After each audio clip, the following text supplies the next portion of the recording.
Let's do it.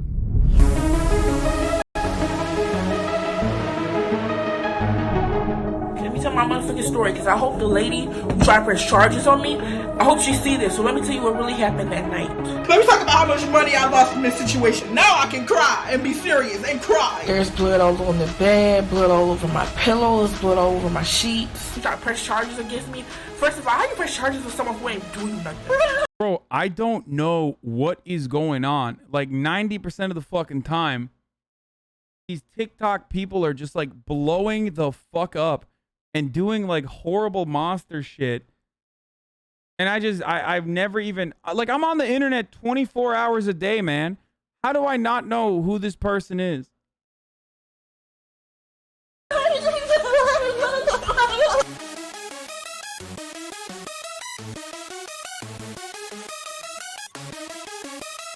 Hey man, I just got out of rehab and I can't thank you enough for your stream, my man. I love you, Hasan.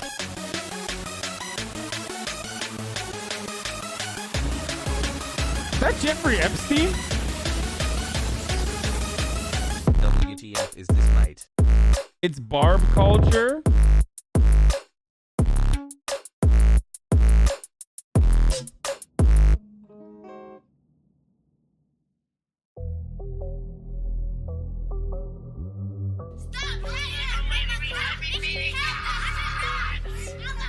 As humans, we are innately intrigued by what we consider to be abnormal. It would seem our morbid curiosities tend to get the best of us even in times when it's the least appropriate. Whether we like it or not, everybody loves a good train wreck. You don't have to be a good boy all the time. What better place to observe such catastrophes than social media, which directly enables the very behavior we both condemn and relish. It's almost impossible for us to simply ignore the outlandish, especially when it's entertaining.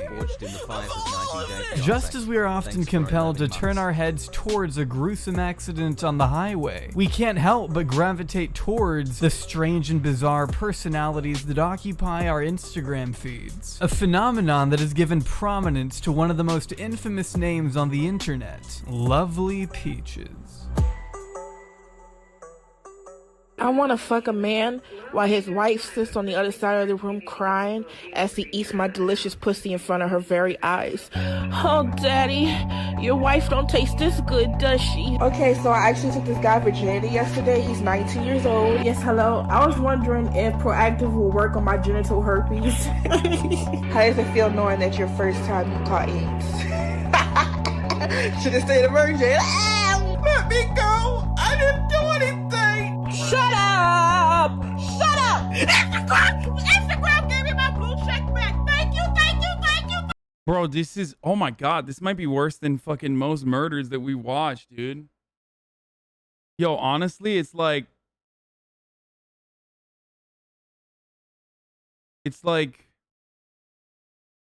Been watching for a few months and I enjoy your insightful commentary. I don't know what to say Keep about doing what this. you're This doing. is like, Cute dog emote.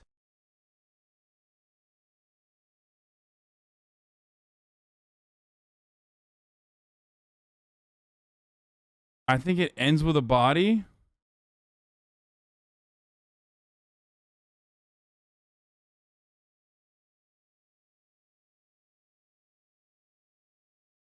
My friend's girlfriend paid her to wish him a happy birthday while shaking her boobs.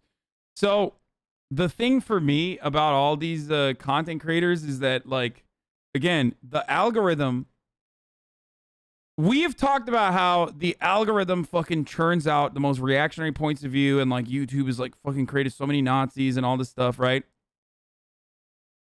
You have to remember that trigger warning for animal abuse. Wait, really? I mean, there's just a trigger warning, broad trigger warning. I don't know what's going on. Just listen. Listen. I love that this person is saying trigger warning for animal abuse. Meanwhile, like, she literally talked about like giving a kid AIDS. Like,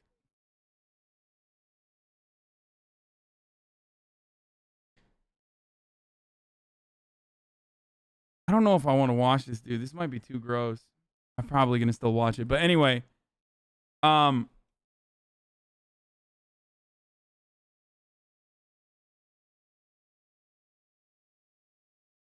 so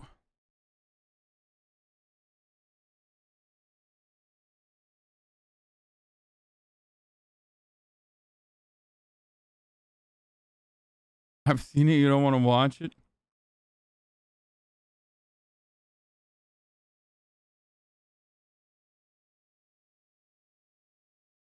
She showed her whole vagina on Instagram live to a child and didn't get banned. Her track record is deep and she has a kid. What the fuck?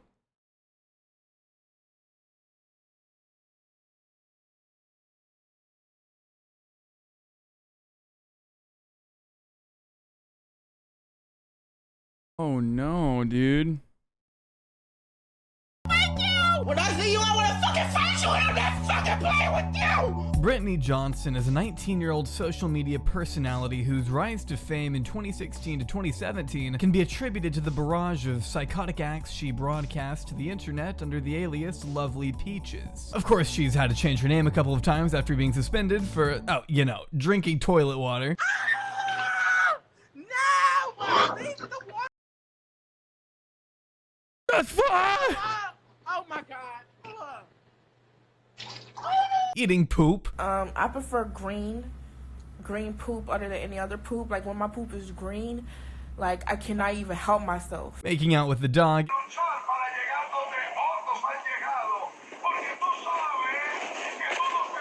You know, just as you do. No, I can't watch this. I can't watch this. I'm not watching this. I'm not watching this.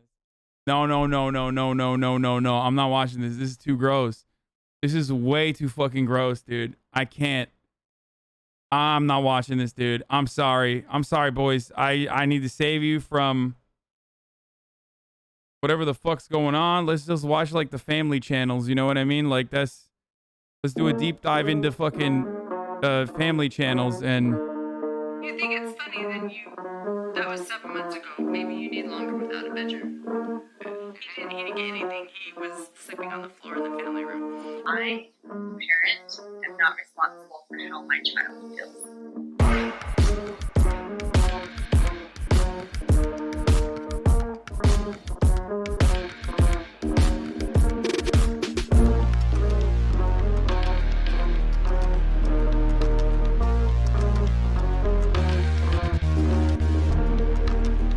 dude, oh my god. The thing was so nasty. That video, the intro was so nasty that it's like it has like a secondary effect on me. Like I'm still thinking about it and it's still like it's like giving me shock waves throughout my fucking body right now. Oh my god. Like I feel it right here. It's like a ASMR video, you know what I mean? Like, you know how ASMR video like tickles the part of your brain? I feel like that's what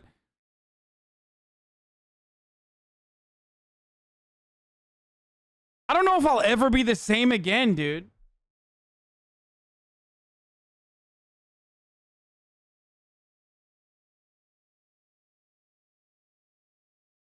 Ugh.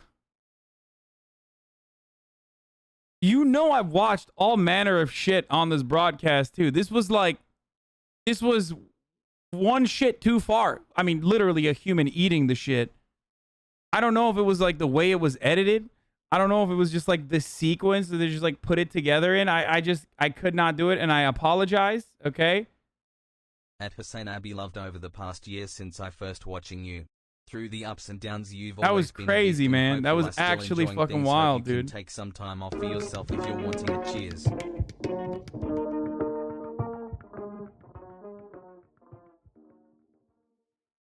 Do you know what time it is? YouTube is the #1 most visited website on the internet, making it one of the easiest and most accessible avenues for anyone looking to monetize their art. For some, that art comes in the form of animations, while for others it could be something along the lines of movie or music reviews, with some genres being more demanding than others. Vlogging, for example, involves sacrificing your privacy in exchange for a certain level of authenticity. Documenting both the highs and the lows of your day-to-day life can lend itself to a more genuine experience from the viewer's perspective, regardless of how exaggerated certain events may be. To me, the fake cops! Those are fake cops, right? Now I know, right? Now we know those are fake cops, right? We know that now. Same fake cops. The ad break is not fake, though. It's coming right now, and it's very real. It's top of the hour. Every hour, it's time for a 60-second ad break. If you'd like to no longer see the ad breaks, if you want to make them fucking fake, all you need to do is subscribe. You can do it for $5 or for free with a Twitch Prime. That was a good fucking segue. Yeah, Twitch Prime is free. So is ad blockers. Some of them work, I think. And VPN. Here's the ad break now.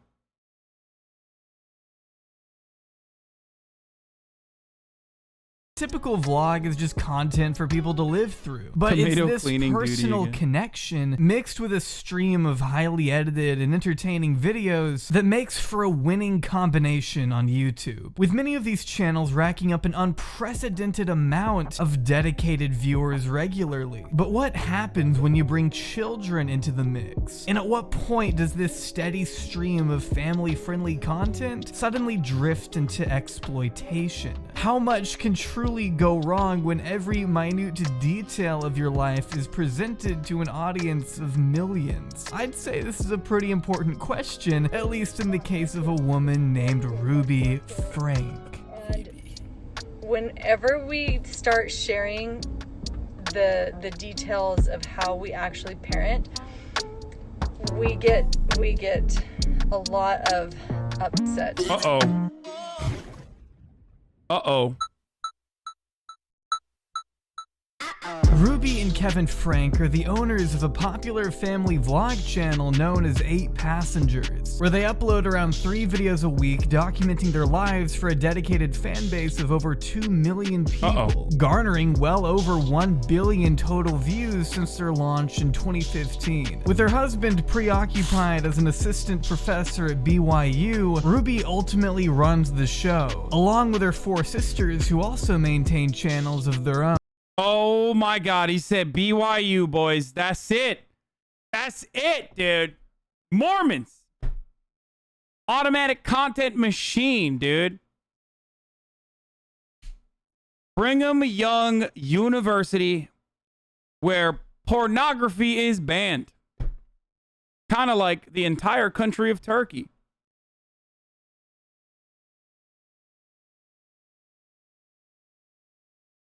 Brigham Young University. All falling under the same common theme of family vlogging. If you cut one more thing in my house, we're chopping its head off. I'm going to take the scissors, look at me, and I'm going to cut its head off. Grandma will be so mad! I want to tell you something, and I want you to really listen. We should have been in that crash. Put them in your pockets so you can take them down to the hamper and drop and give me 10. 1. Put your hands straight out. They're in. They're not supposed to be out. Shape your hands forward. What the fuck? There you go. No!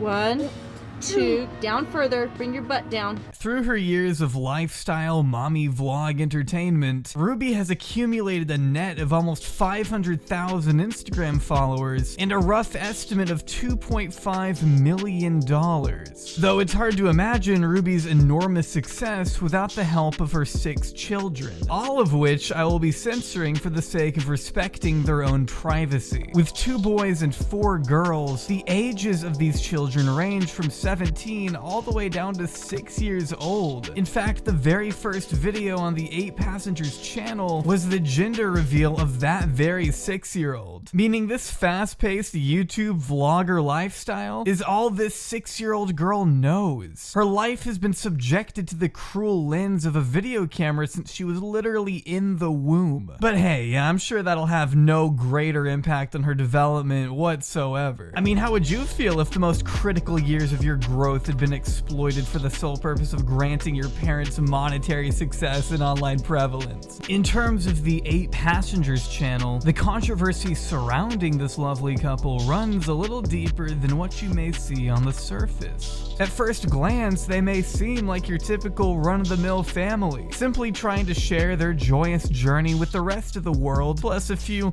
overly clickbaity thumbnails. But from what I and many others have observed as of late, there seems to be something far more sinister happening here. I actually was thinking about you, Julie. Can I have a conversation with you? Not the talk, not right here. Actually, that's what it is. No, it's not. No. Not doing this, not doing this. Okay, so here, just come sit by me. I mean, you can agree or disagree with the way a parent goes about discussing puberty with their kids. I mean, I just learned everything through the internet, which definitely didn't stunt my development at all. But I think most people would agree that filming such an awkward moment and uploading it to a family-friendly channel seemingly against your own child's will is a little unnecessary. Can you not film it? So I just You just got rejected. Of course there's no way they cannot not film it. If they did not film it, how are they supposed to make money and pay for your schooling, kid? Kids nowadays have it way too easy. Back in her day, they actually had this outdated thing called privacy. I mean, right in the same video, these kids are pleading with Ruby not to have this talk on camera. Forget the conversation itself, the fact that it's having to be broadcast to countless strangers on the internet is embarrassing enough in itself. Imagine having to show your face at school, knowing there are kids in your class who have seen you have such a personal talk with your parents. Any kid that age would be humiliated. What about the time Ruby uploaded her 11-year-old daughter's first shave? Or her other daughter's first shave? Or her son's first shave? Julie has been asking all summer if she can shave her legs and armpits. I think every girl has a story where they're in a rush, it will cut. So there's a lot of hair in there, actually. Mom, don't show that. It's just very bizarre to me. Quite frankly, it's these types of videos that attract not only children, but pedophiles. Creepy old men have a history of putting timestamps in the comments where kids are in compromising positions, and to me, such blatant clickbait doesn't exactly dissuade that kind of attention. I remember feeling weird enough already during puberty, but the thought of my parents whipping out a video camera and detailing every single event that happened during that uncomfortable phase makes me want to gag. Maybe a medium would be right. Do you want to take those and try? What about me? What? No, not, you don't have to try them on here. You can find a dressing room. Okay. Mom. She's all embarrassed. So, did it work? How come you're all embarrassed? Because you're filming her and you're her dad? Is that... I'll admit, some of their videos are a little more tame than others, but when it comes to titles that involve puberty or periods, it just comes off to me as a projection of your child's own insecurities to a much wider range of people for the aim of making money. And I think it's pretty hard to go about doing that in a tasteful manner. I've had to get after her a few times to wash her face and to remind her to take a bath or a shower. I'm gonna give her this. It's a little gold ring. It's kind of like the one Julie got for her birthday.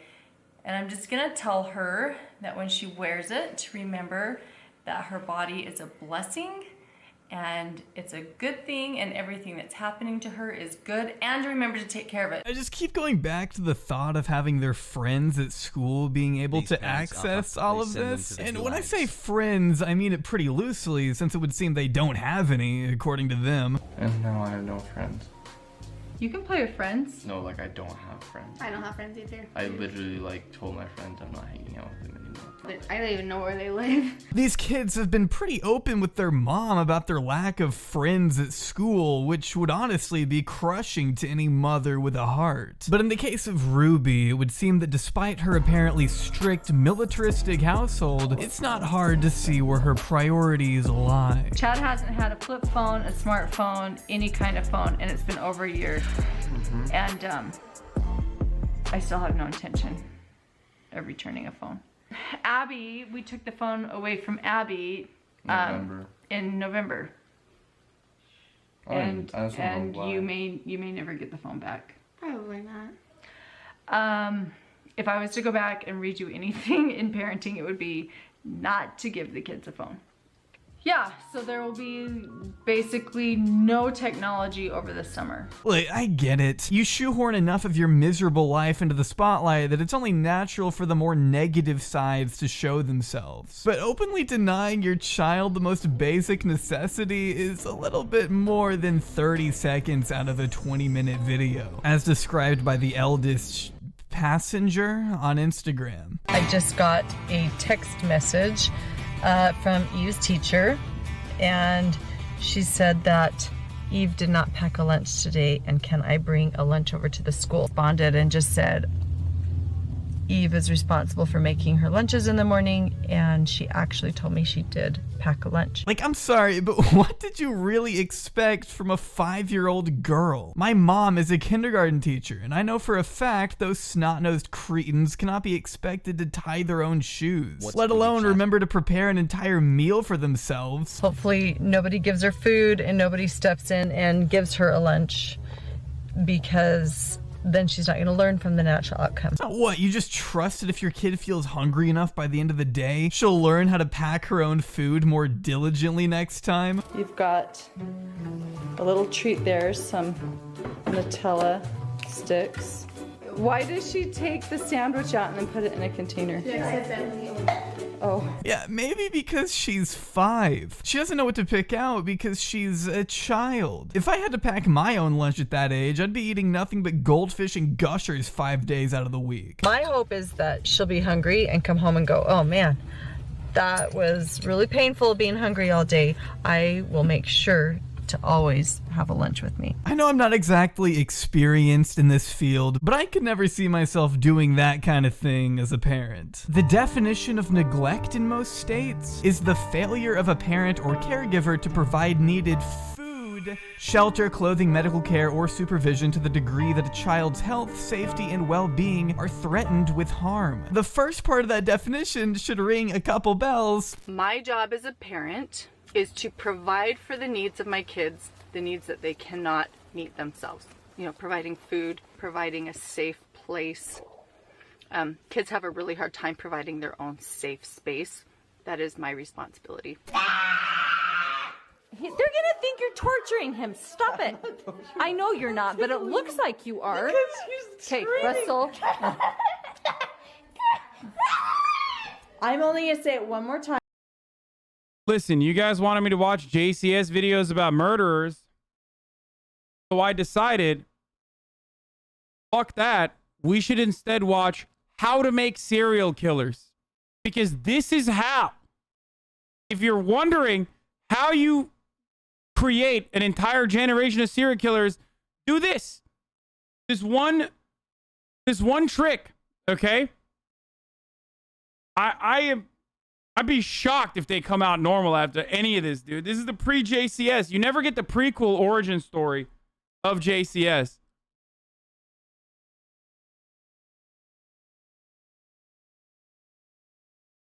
I feel like almost all of these like fucking family oriented YouTube channels like do some form of this. This is like the worst case of it, obviously. I mean, this is basically the worst version of that. Almost 2.5 years hassle. But I do feel as though, you know, a lot of these channels they operate under the same mentality, under the same basis of just like, you know, monetizing child abuse. But hey, maybe they should have just put like, abusing my children, prank, emotional.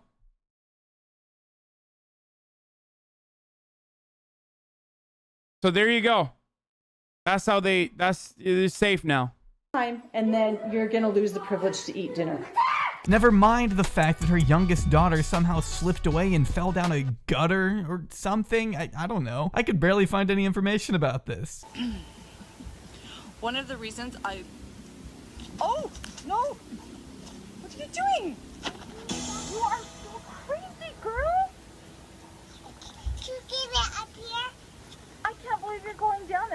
This is worse than murder. Down there. You did that all by... Oh my... Also, the same kid that, like, broke a door. How do you let this happen, first of all? The boat. What happened? A boat docked. The shark coming. What happened? Evie, no. Don't stand on that. Don't stand on this. The sharks. The sharks. The sharks. You pretending you're in the ocean and so you broke my door? Just think, if this is the type of thing unfolding on camera, it almost makes me wonder what all is happening off camera. Worry if Dad and I are gonna get divorced? You do? I did not know you worried about that. How often do you worry about that? Probably when I go to sleep. When you're at the most tired, and then your mind starts going to extreme cases. Oh, well, do you hear Dad and I yell and fight a lot? You're supposed to say no. You're not supposed to say yes. And there was a time, I'll find the photo. I had just had Russell, and Julie was just crying a lot and whiny, and one day I looked at her and I'm like, you just stink. She had like peed her pants or something, and it was just because she was being neglected, because I was totally paying attention to the new baby. And I thought, you know what, I'm gonna get somebody to help me with the little ones. I'm gonna pay attention to you. And so I bought her a new little dress at Walmart. It was like one of those dresses you see for like $4.89 or whatever, a really cheap dress. It was just darling, cute as can be. And I gave her a bath, and I brushed her hair and fixed it cute, and she was good. She was better. Between policing her children's social media, suppressing their access to technology, and failing to provide food, it would seem Ruby's parenting methods are a bit unorthodox. You could say the ethical side of Ruby and Kevin were especially brought to the forefront when their eldest son, 14 at the time, had been shipped off to a wilderness camp in the middle of the desert, leaving many wondering what he could have done to warrant such a harsh and oh no! Trigger warning, child camps!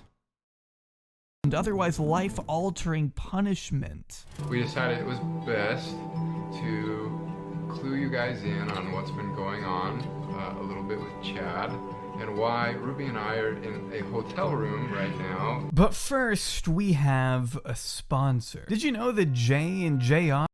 myself with Star some pretty unfortunate. On August 9th of 2019, Wilderness Ruby and therapy, her wonderful boys! husband Kevin emotionally relayed some pretty unfortunate news to their audience. And the guy says, oh, you don't need to bring anything except 36 pair of underwear. When Chad heard it, he was like, I really am going to go live in the desert in my underwear.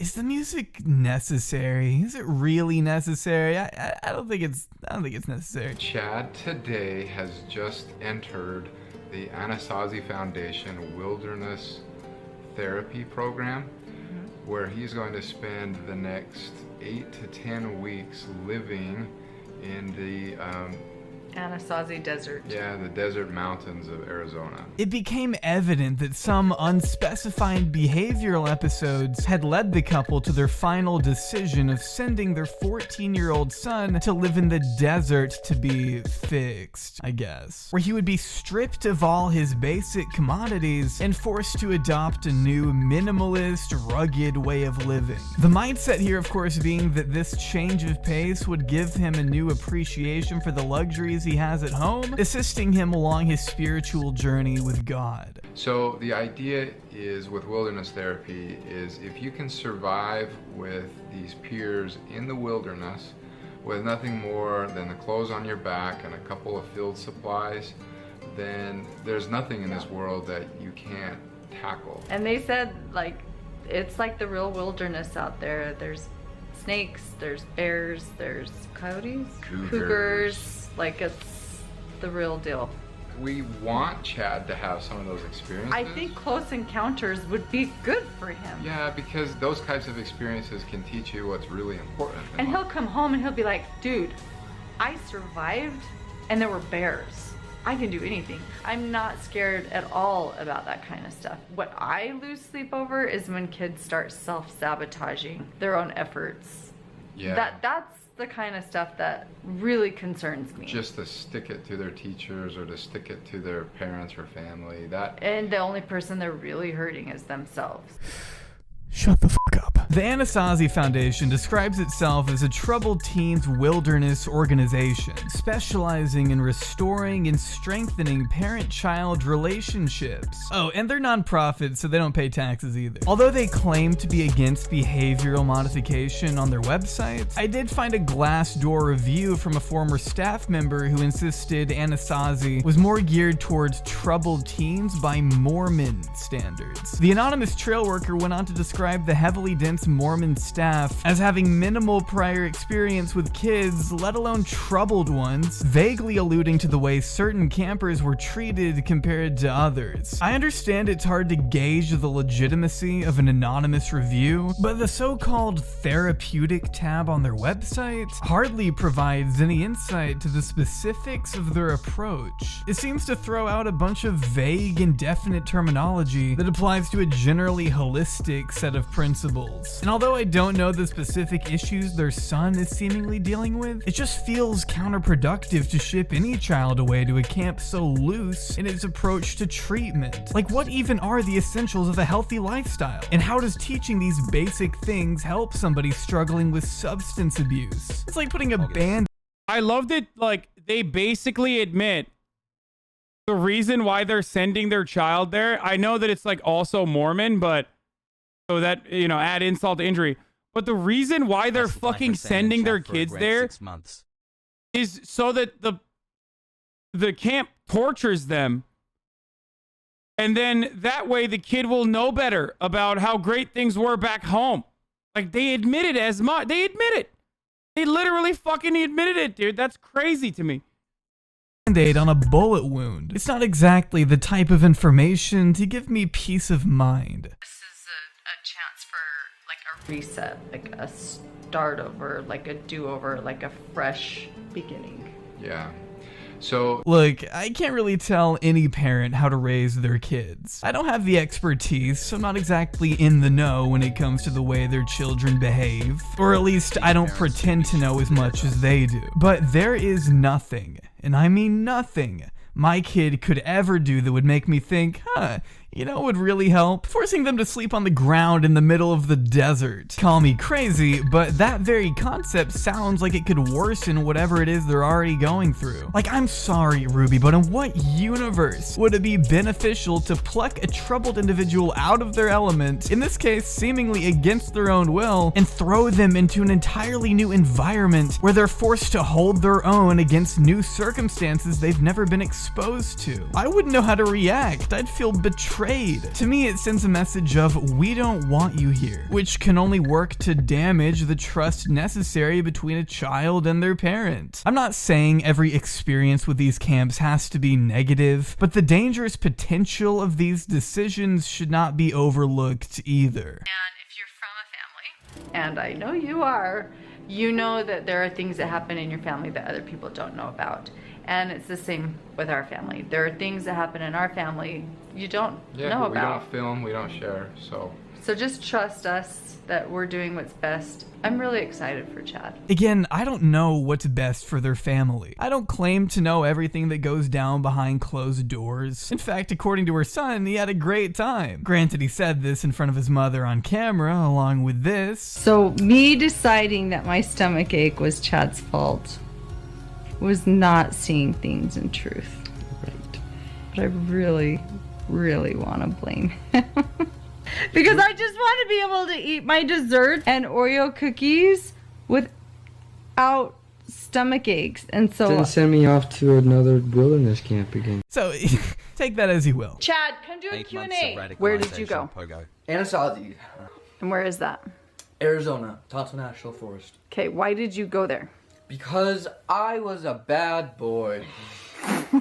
I heard this huge buzz behind me, and I looked up and it was a tarantula hawk, which is like in the top 5 most painful insect stings scale. It's on that scale. Aren't they poisonous too? Yeah, like that's why they're so painful, because they... Oh. And it landed on my forearm, and I started crying.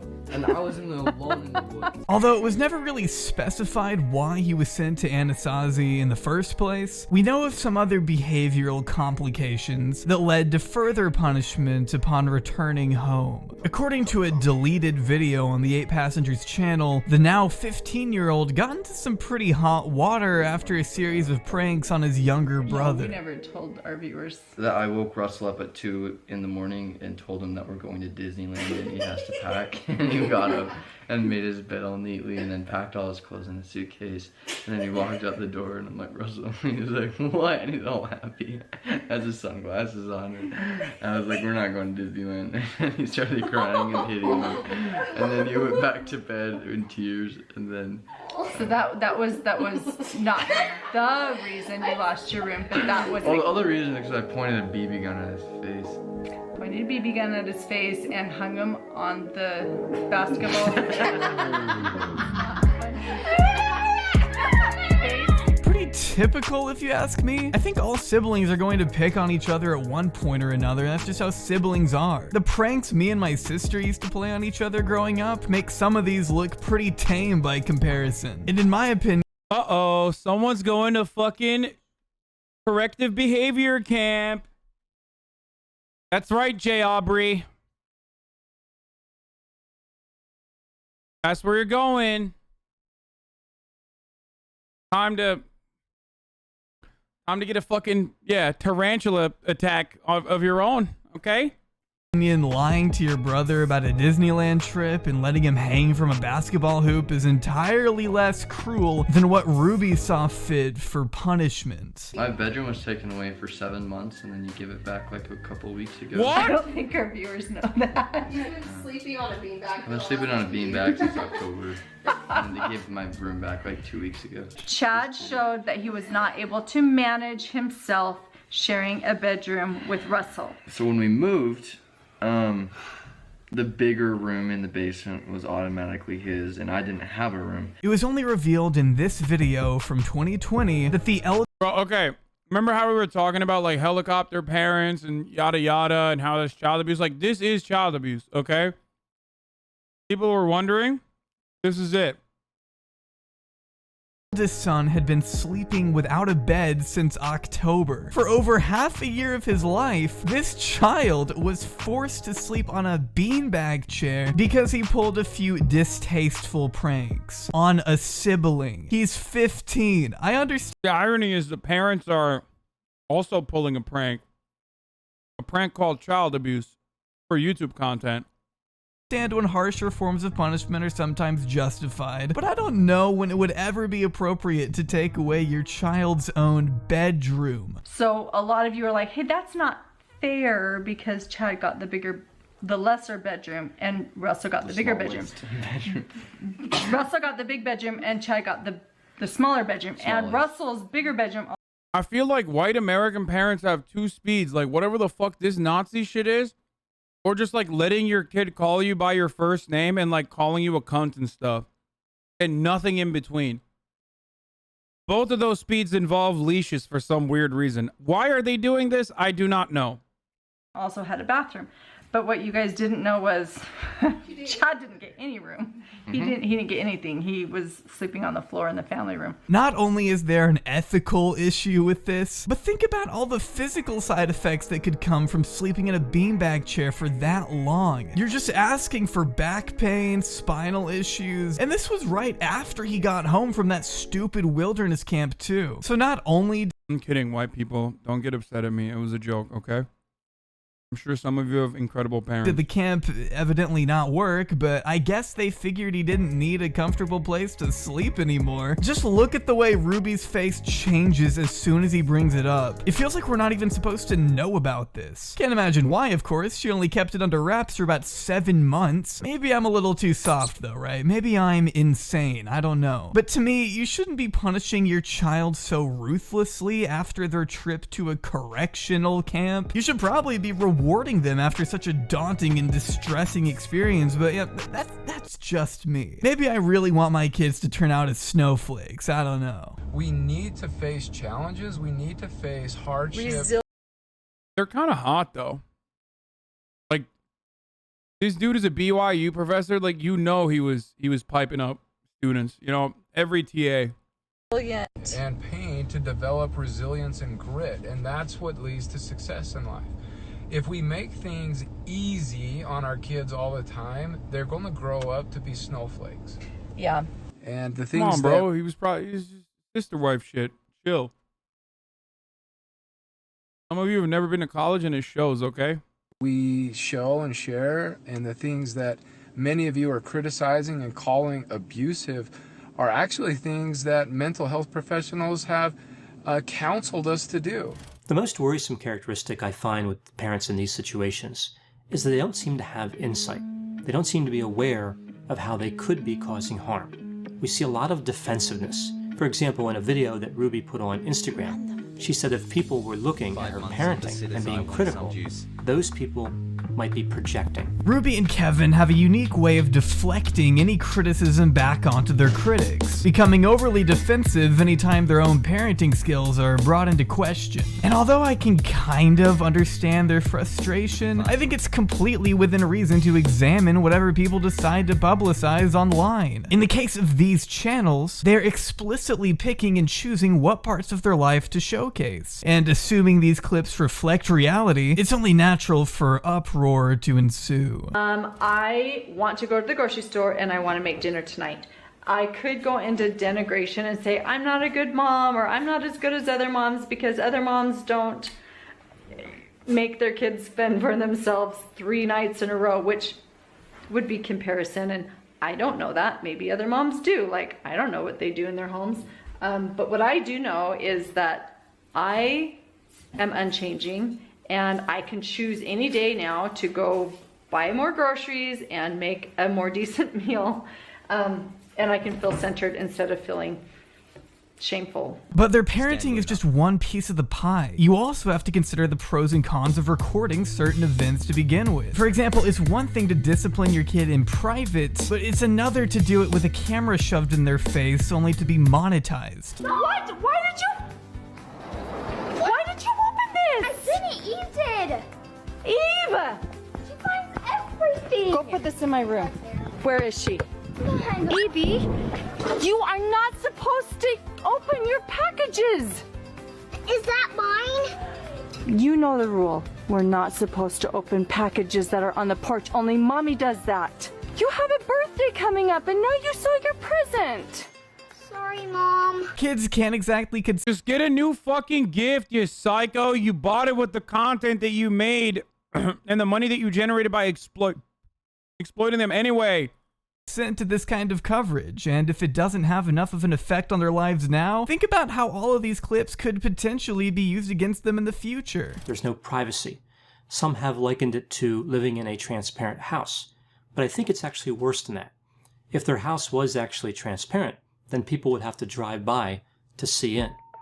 That would essentially be a passive loss of privacy. But by recording everything and putting it on YouTube, they're engaging in an active destruction of privacy. But like I said, I'm hardly the first person to take issue with any of this. In fact, one of my friends, Ready to Glare, actually made her own video on this incredible family, along with another creator by the name of Sloan. I'd love to provide... Okay, that's literally just like hot Mizkif, dude.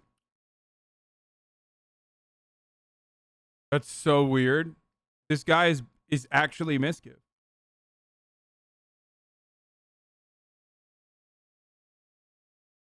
This is Mizkif before he became a fucking degenerate on Twitch. And when he used to make, like, who are they videos, you know what I mean?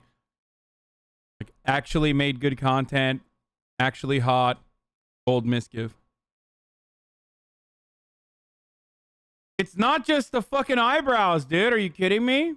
other creator by the name of Sloan. I'd love to provide clips of their videos in this one, but I'm afraid I can't do that. I'm just as kidding. I both think of their Mr. is hot. videos have been taken down at the will of, you guessed it, Ruby Frank herself. It would seem that despite the cruel and unusual punishments so frequently enacted upon her own kids, Ruby remains physically unable to take criticism herself. You'd think that a mother who has written an entire book on parenting would be more secure in her methods than to silence those for speaking out against her actions, but Ruby likes to keep you guessing. You never know what her next move is gonna be. In the case of these channels, that move was to issue a cease and desist. But when you have clips like these circulating around, I can't exactly say I blame her for wanting them gone. What I did was I went around the house and I have thrown them away.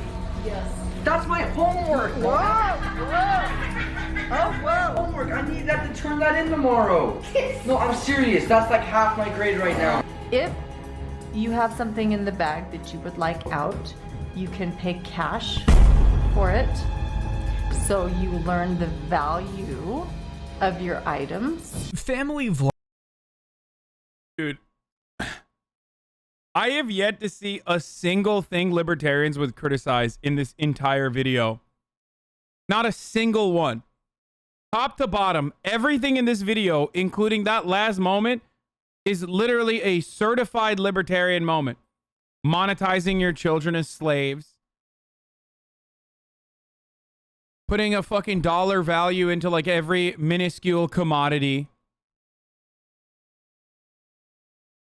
This is what happens when you're just, this is your brain on libertarian Mormonism. Vlogging is still new, so we don't know the full impact such a lifestyle could have on a developing mind, making it one of the more shameless and potentially the baby technique. Yep, the baby. Actually risky genres on all of YouTube.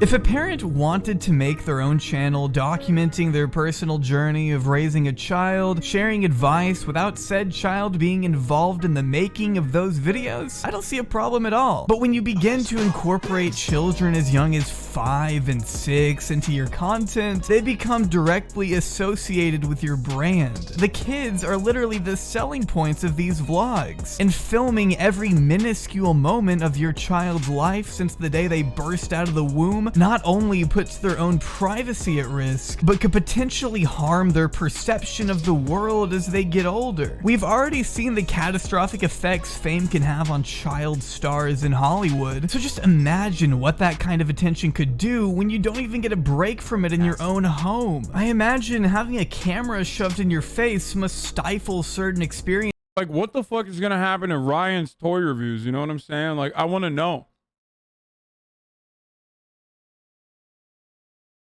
No shot he's normal. In your life, and for some of these kids, it's literally all they've come to know. And to add insult to injury, child endangerment laws used to protect those in Hollywood from being exploited are not applied to social media on a wider scale, inviting any given parent to just flaunt their child with little to no regulation, begging the question of how far is too far. To me, Ruby Frank is just one of the many parents on YouTube who freely exploit the lives of their loved ones without even a second thought. Her husband directly enabling this vicious cycle by refusing to step in and do anything. Certain channels will happily jeopardize the privacy of their children if it means they can turn a profit and make themselves superstars in the meantime. To me, the blatant stripping of privacy against their child's own will greatly outweighs whatever entertainment value the 8 Passengers channel may carry, underlining the inhumane conditions that come along with exploiting an entire family. Bro, these are the same people that say racist ass shit like, oh, they're just having a lot of children for welfare. Meanwhile, she just literally popped them out for fucking content, dude. Little baby slaves, content slaves. Keep on, keep running.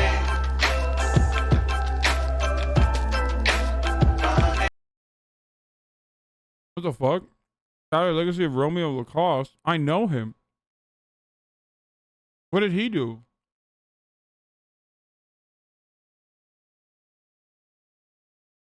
Like, he's been on shows.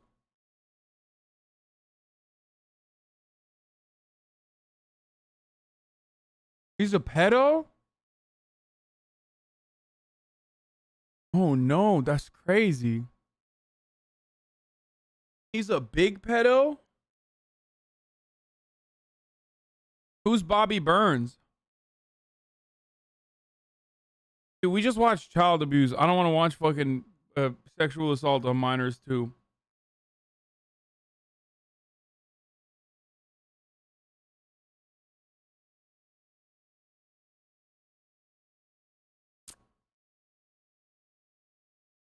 Hassle.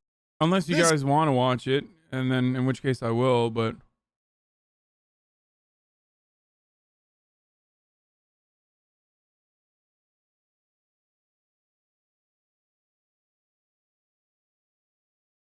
Bobby Burns? What is Bobby Burns? I don't know what this is. I don't want to have ads pogo tomato time. Fuck, it's so hot in here right now. I get it. I get why it happened. I feel like Jaubrey does these videos on people that I've just never heard of before. Like, I get it. I hadn't taken a break in a very, very long time. It just felt almost like everyone that I had tried to help build and reach out to just turned on me. I think just because it did get clicks, and like it gets clicked, and it's so insane. Yeah, like it got to the point where I didn't leave my house ever. Wait, that looks like fucking Bo Burnham. I think it became trendy to hate me, I think.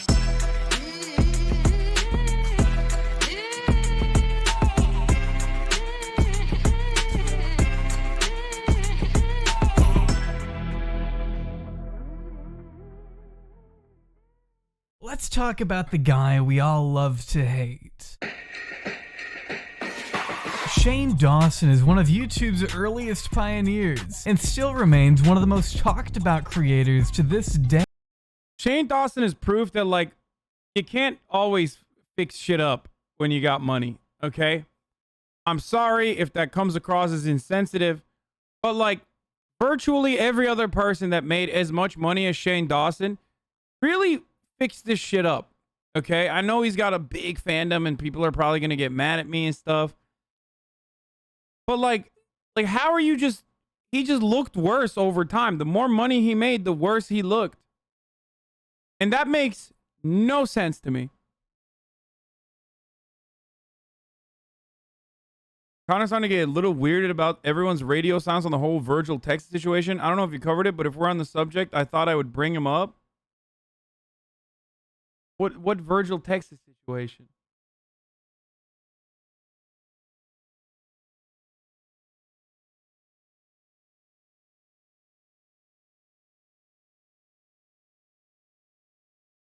He always had body image issues and his depression made it worse. Stopped taking care of himself.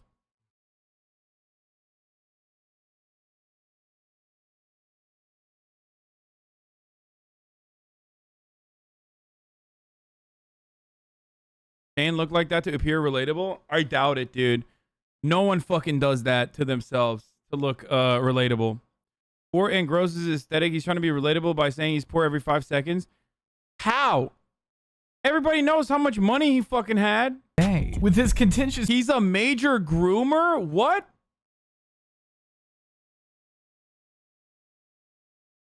Okay, I'll look into it later. Past coming under massive scrutiny seemingly every other month now, it's hard to deny that Shane's contributions to the platform have not been met without criticism. And for good reason. Come on, man, what is this? Good job, Lucy! But next time, shake your titties more. And you, take off the jacket and show more. Good job over there. Hey, what's up, you guys? But as his reputation continues to crumble in front of our very eyes, it's important to remember how Shane Dawson... How did you avoid that for so long? Avoid what?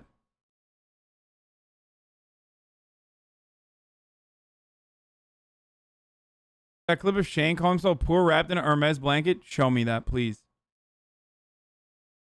Virgil had one anonymous allegation on a burner Twitter account, and the left is so fucking stupid they believe it.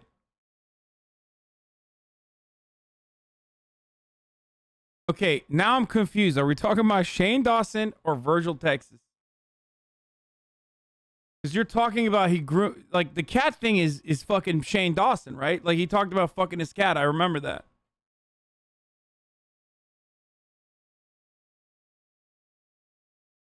You should stop reading stuff out loud about Virgil.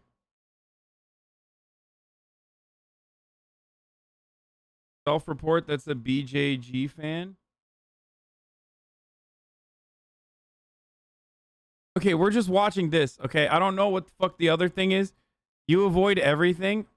Keep it up. I do, mate. but you know what you can't avoid? The top of the hour ad break 20 minutes early. Guess what, motherfucker? Because that's a better transition away from whatever the fuck you guys are yelling about and back into the fucking Shane Dawson video. Now, if you no longer want to see the ads, if you want an ad-free broadcasting experience, all you need to... Shut up! I said gooder! I said fucking gooder! Okay? I have the Daily Dot article clicked into over here, okay?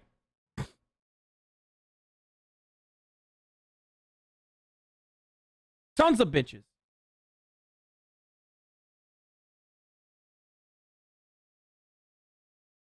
Ad break is here.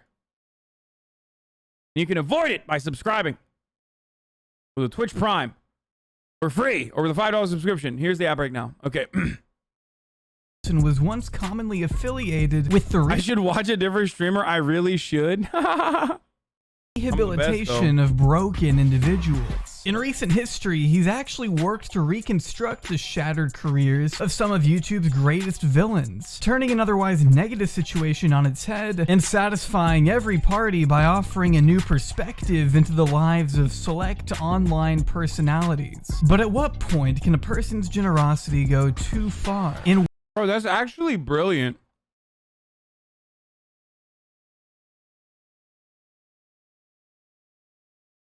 Now that I think about it, it's actually fucking brilliant. Like, you literally tap into the fan bases of some of the largest fucking content creators.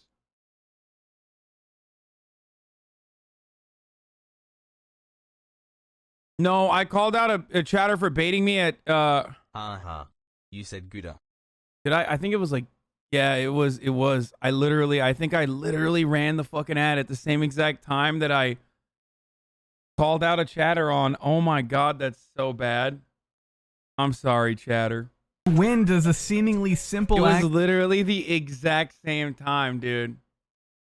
The exact same fucking time. Oh my god, I'm a bad person. Compassion inadvertently lead to a cautionary tale of what it means to kill someone with kindness. If you ask me, the perfect example of this may lie within Bobby Burns. Bobby, are you going to collab with Shane or anyone from the team yet?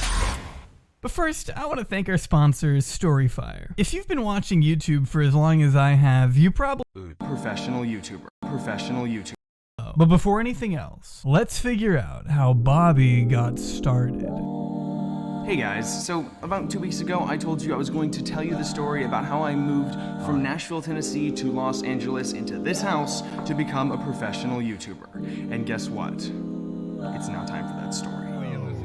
Bobby Burns is a 23-year-old vlogger slash commentator slash musician with well over 600,000 subscribers on his main channel. Because his content doesn't exactly fit into one distinct mold, it's fair to say he's undergone a series of titles over the course of his time on the platform. First breaking into the YouTube scene an entire decade ago with the debut of his first channel, Chicken Feet Films, where you could find anything from Nerf battles to Lego stop-motion animations. In fact, these videos served as my first introduction to Bobby Burns probably 5 or 6 years ago. It's safe to say he's been a prevalent creator for quite a long time. How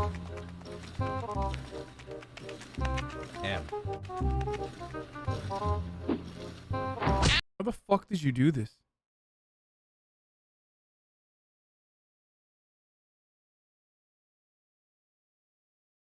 Though it wasn't until April of 2014 that Bobby announced the launch of an entirely new channel with the aim of producing movie reviews. This is when Bobby officially shifted over to the channel we know today, where he began creating exactly what he set out to do. For a couple years, Bobby continued to review films, react to trailers, and even upload some of his own original short films and sketches. He even announced his own feature-length film he was working on with his friends at one point. I mean, it was clear from the start that Bobby had a love for movies and dedicated himself to entertaining his viewers no matter the cost. Naturally, this drive led his channel through a myriad of evolutions, with Bobby categorizing each new wave of content with a different number. For example, Bobby 1.0 had to do with pretty innocuous album and movie reviews, while Bobby 2.0 took a more serious look at films and collaborated with the likes of larger movie channels like CinemaSins. Overall, it wasn't a bad way of categorizing his seemingly lucid flow of content, but as time went on and his style naturally changed and morphed along the way, he adopted a rougher, more aggressive tone, one that seemed to fit perfectly in line with Bobby 4.0, which involved Bobby taking a closer look at YouTubers themselves through a more analytical lens. This is when Bobby first started getting some real recognition. We now return you to regular programming.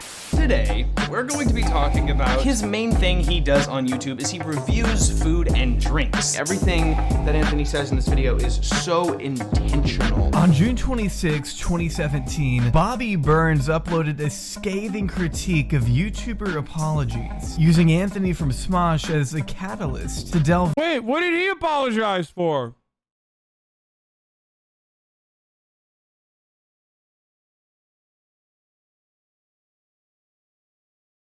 Don't prepare me. Yeah. That's my himbo, dude. That's himbo solidarity.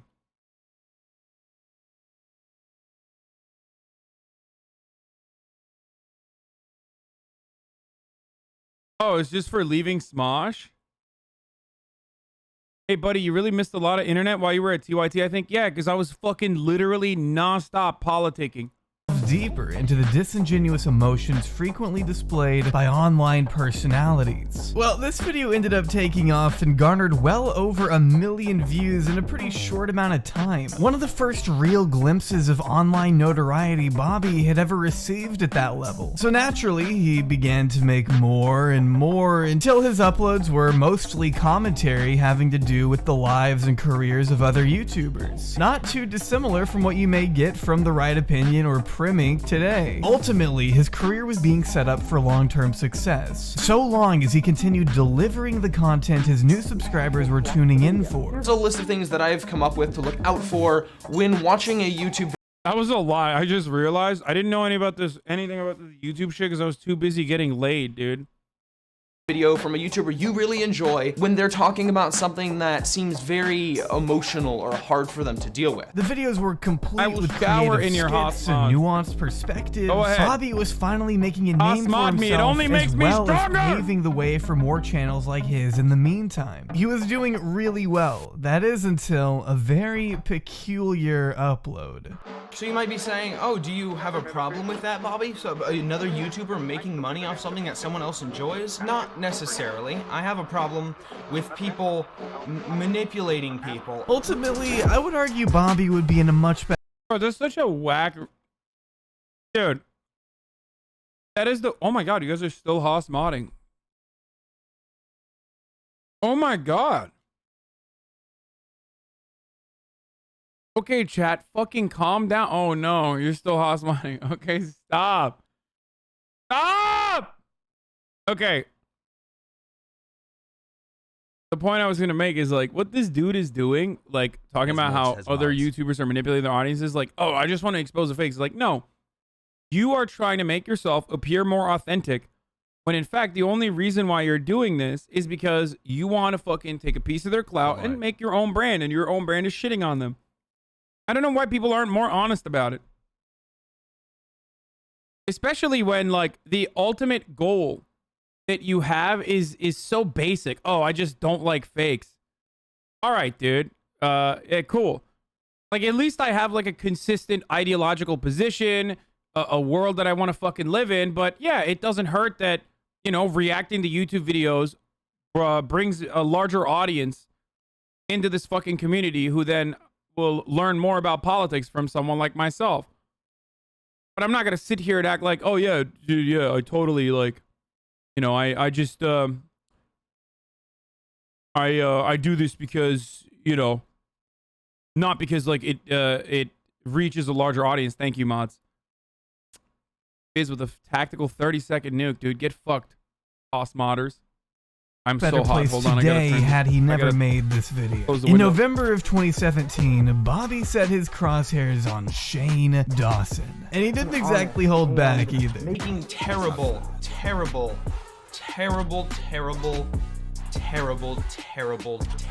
content. He used blackface, like a lot. I don't think you guys are getting this enough. Blackface.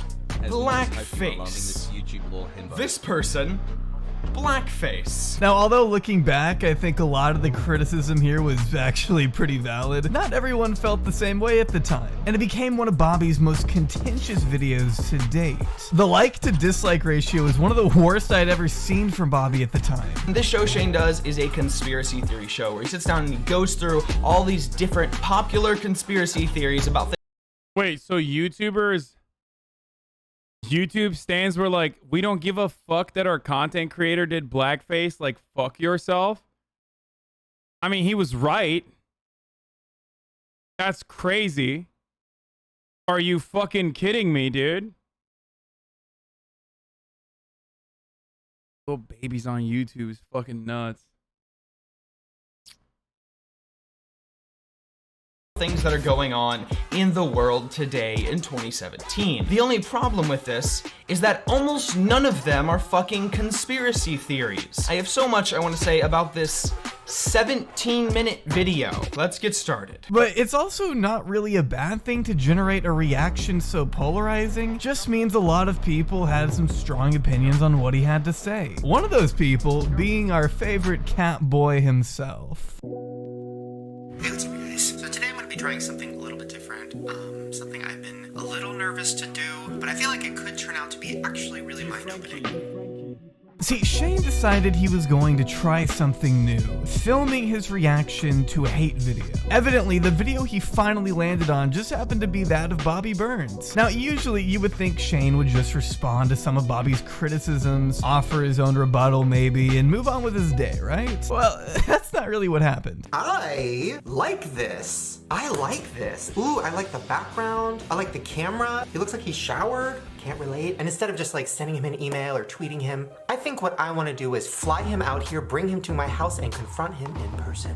And maybe, just maybe, I can turn a hater into a lover. Or maybe it'll end really, really badly. We'll get into a huge fight and he'll kill me.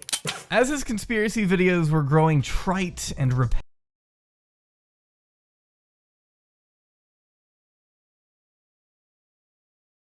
So is Shane Dawson like canceled or what? What's the deal? He's such a content demon, dude. What's the last thing that got him canceled? Like there was like a cat thing, right? And then there was like little girls and stuff like that. He has not made a video in 1 year. 1 year?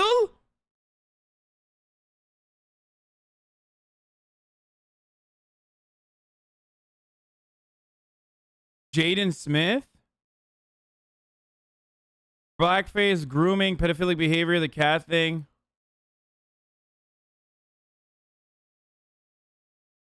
Pedo comments on Will Smith's daughter. Wait, what did he say?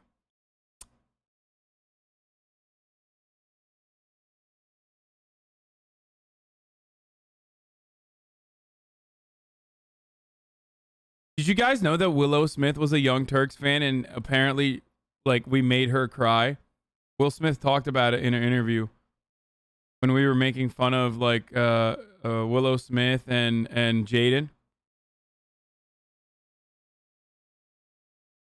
Yeah, look at she used to be a huge Young Turks fan, and apparently when like Jank and them were talking about her, she got so sad and cried because she was like a stan.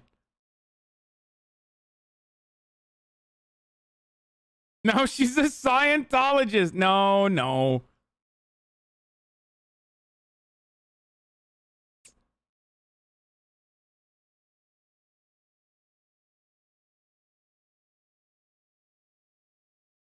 Wait, let me see if I can find it.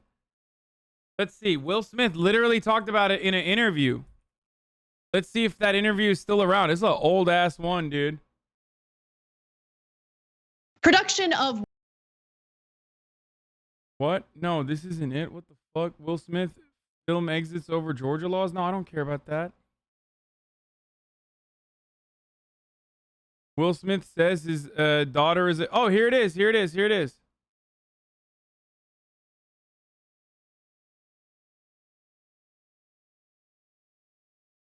Your kids catch a ton of crap on Twitter and elsewhere. That can't be fun. With this generation of kids growing up, the technological battering is almost the norm. They generally avoid this stuff. They're really well adjusted around this business and understanding the nature of having to take a battering. It's a brutal world out there for young people, for everybody. Willow had one moment. The Young Turks are Willow's idol. They have a TV show online. They're like a really powerful group of young writers, hosts, and political commentators. Willow loves the Young Turks, and that was the only moment I saw her cry.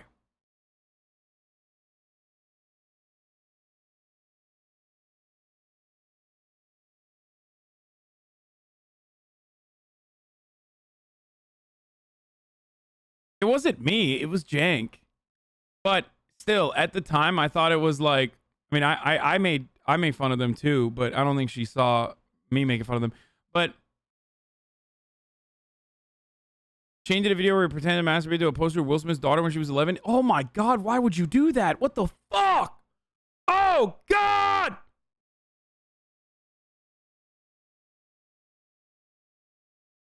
Actually, I think Willow Smith still watches. I don't know. I forget. I don't know if she watches my content or not. I can't remember. She might not. That's so disgusting, dude. Willow Smith, sorry they made you cry.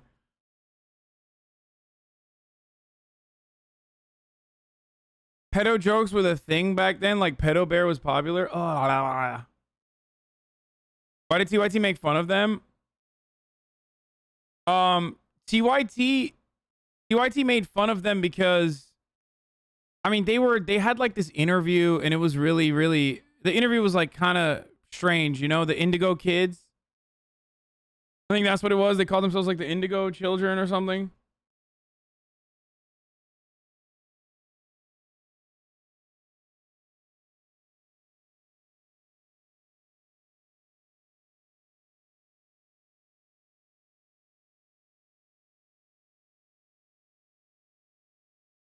Hassle. There's a deep dive in the fucking Shane Dawson history. Shane Dawson. I kind of don't want to watch that, to be honest. No, boys, I ran the ad early already. Don't worry about that. The ad's not coming. Let's keep going. It was obvious Shane was looking to make something new, and I guess he decided it was time to get a little bold. Shane decided to go all out and insisted on flying Bobby Burns to LA to confront him in person. All right, let's fly a hater out to my house.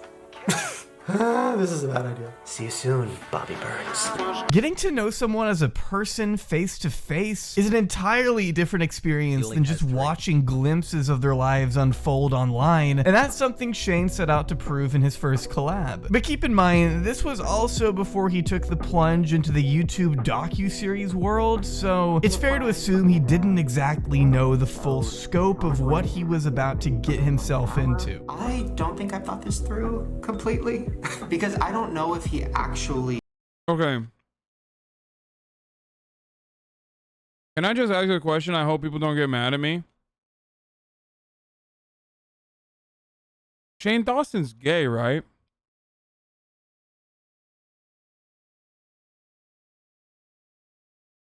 Or bi? Okay. I'm mad. Bi and he's engaged to a dude. Okay, you should know that, Puggle. Why the fuck would I know that?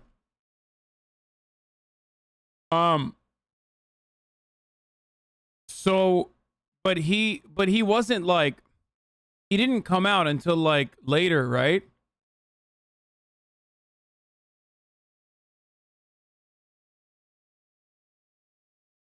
All right, let's keep going. Like really doesn't like me, or if he was only doing that video to get views and he was like, nah, this will be a good video. I don't know. I've never really interacted or confronted somebody that publicly said they think my videos are terrible. Like, I'm sure a lot of my family thinks it, but they've never told me. Maybe he wanted to help Bobby. I don't know. Maybe he wanted to boost his channel or something. But to me, I think he saw it as...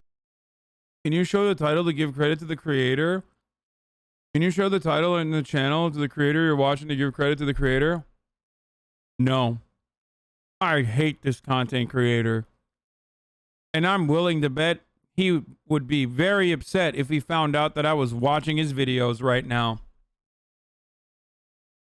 He'd be so mad. You should literally fucking write a Twitter thread about how mad this person should be at him too. Be like,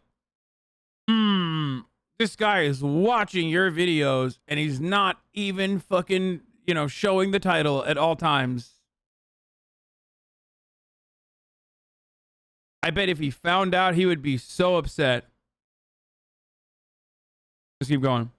As a golden opportunity, a publicity stunt, and an attempt to turn one of his biggest haters, as he called it, into an ally, a friend. He was going to make amends with his critic, a stunt which would ideally assist both of their reputations in the process. And that's not so much of a bad thing, but it's also worth a second glance in hindsight when you consider how dramatically this move affected Bobby's standing on the platform and the next few years of his life as a whole. Whether or not Shane meant to do this out of the kindness of his own heart was besides the point. This decision undoubtedly shifted the trajectory of Bobby's career on a permanent scale. And honestly, why wouldn't it? I'm filming this because I want to have how I was feeling documented. I definitely feel a lot of stress, for sure. I didn't know how I was going to feel stress. Did you talking? From the start, it didn't seem like anything too out of the ordinary. Shane wanted to address what was said in the initial hate video. And again, I'm using quotations because I wouldn't consider anything Bobby said to be hateful. It was just honest criticism of what he saw from Shane Dawson's repertoire of content. But when you use such a visceral title and promote the idea that this guy is some kind of hater, it's going to appear a little disingenuous when he actually turns out to be really friendly in person. Hi! What are you doing, man? Oh my god. Oh, a hug! Oh my god. It's a good sign. You smell good. Hey. Oh, you do smell good. Thank you. From the second these two met, it was almost as if Bobby hadn't said the things that got him there in the first place. I thought you didn't watch my videos. No, I watch your videos. Dude, I've been watching your videos since probably 13, 14. Yeah, I've been watching your videos for years and years and years. You already love him now? Well, no, because he apologized. And I'm all good with that. Like a bunch of mean shit for real? No, I mean it wasn't a bunch of mean shit. It was a critical video, but man, you shouldn't do that. Almost as if Bobby was intimidated by Shane. Or maybe just the prospect of being introduced as a hater to, 11 million new sets of eyes. For Bobby, the stakes for this single collab were higher than ever. Here he was being called a hater by one of YouTube's biggest stars in front of the menacing mob of Shane's more than dedicated fan base. The exact fan base that had the power then to make or break this guy's career. And on one hand, I'm sure it was exhilarating to have your personality acknowledged at such a monumental level, but by that same token, it also sounds like a terrifying prospect. Bobby's anxiety is almost palpable in their first collab, which really did a lot to set the tone for the upcoming series of unfortunate events to ensue. I'll get incredibly intense from some things that just don't make any sense to be intense about. And I'm like, what the fuck are you doing, Bobby? What are you doing? A couple times I've been like, oh fuck, no one's gonna like the videos. So many people are gonna come to the channel and they'll fucking hate them. I've been doing this for so many years and I've tried everything. I've just tried fucking everything trying to make it work. So I was like 11, I think I've been making videos for YouTube. I'm turning 21 in January. And I just hope this is the thing, man. The next few parts of the series were when things got interesting. And by interesting, I mean not good for Bobby. When I look in your Instagram, like all your comments are just hate from Shane Dawson fans, and I'm like, how do you feel about that? Like I'm genuinely interested. Like, what do you think? Yeah, on the Instagram, everything I post, I know over half of the things, the comments are going to be hate from Shane Dawson fans. The audience was slowly starting to turn on this new addition to Shane's channel. They weren't. Boys, I'm not gonna fucking meet any of you, especially if you're fucking haters in the chat. Okay? Don't come to my fucking meetups if you're gonna be a hater. Alright?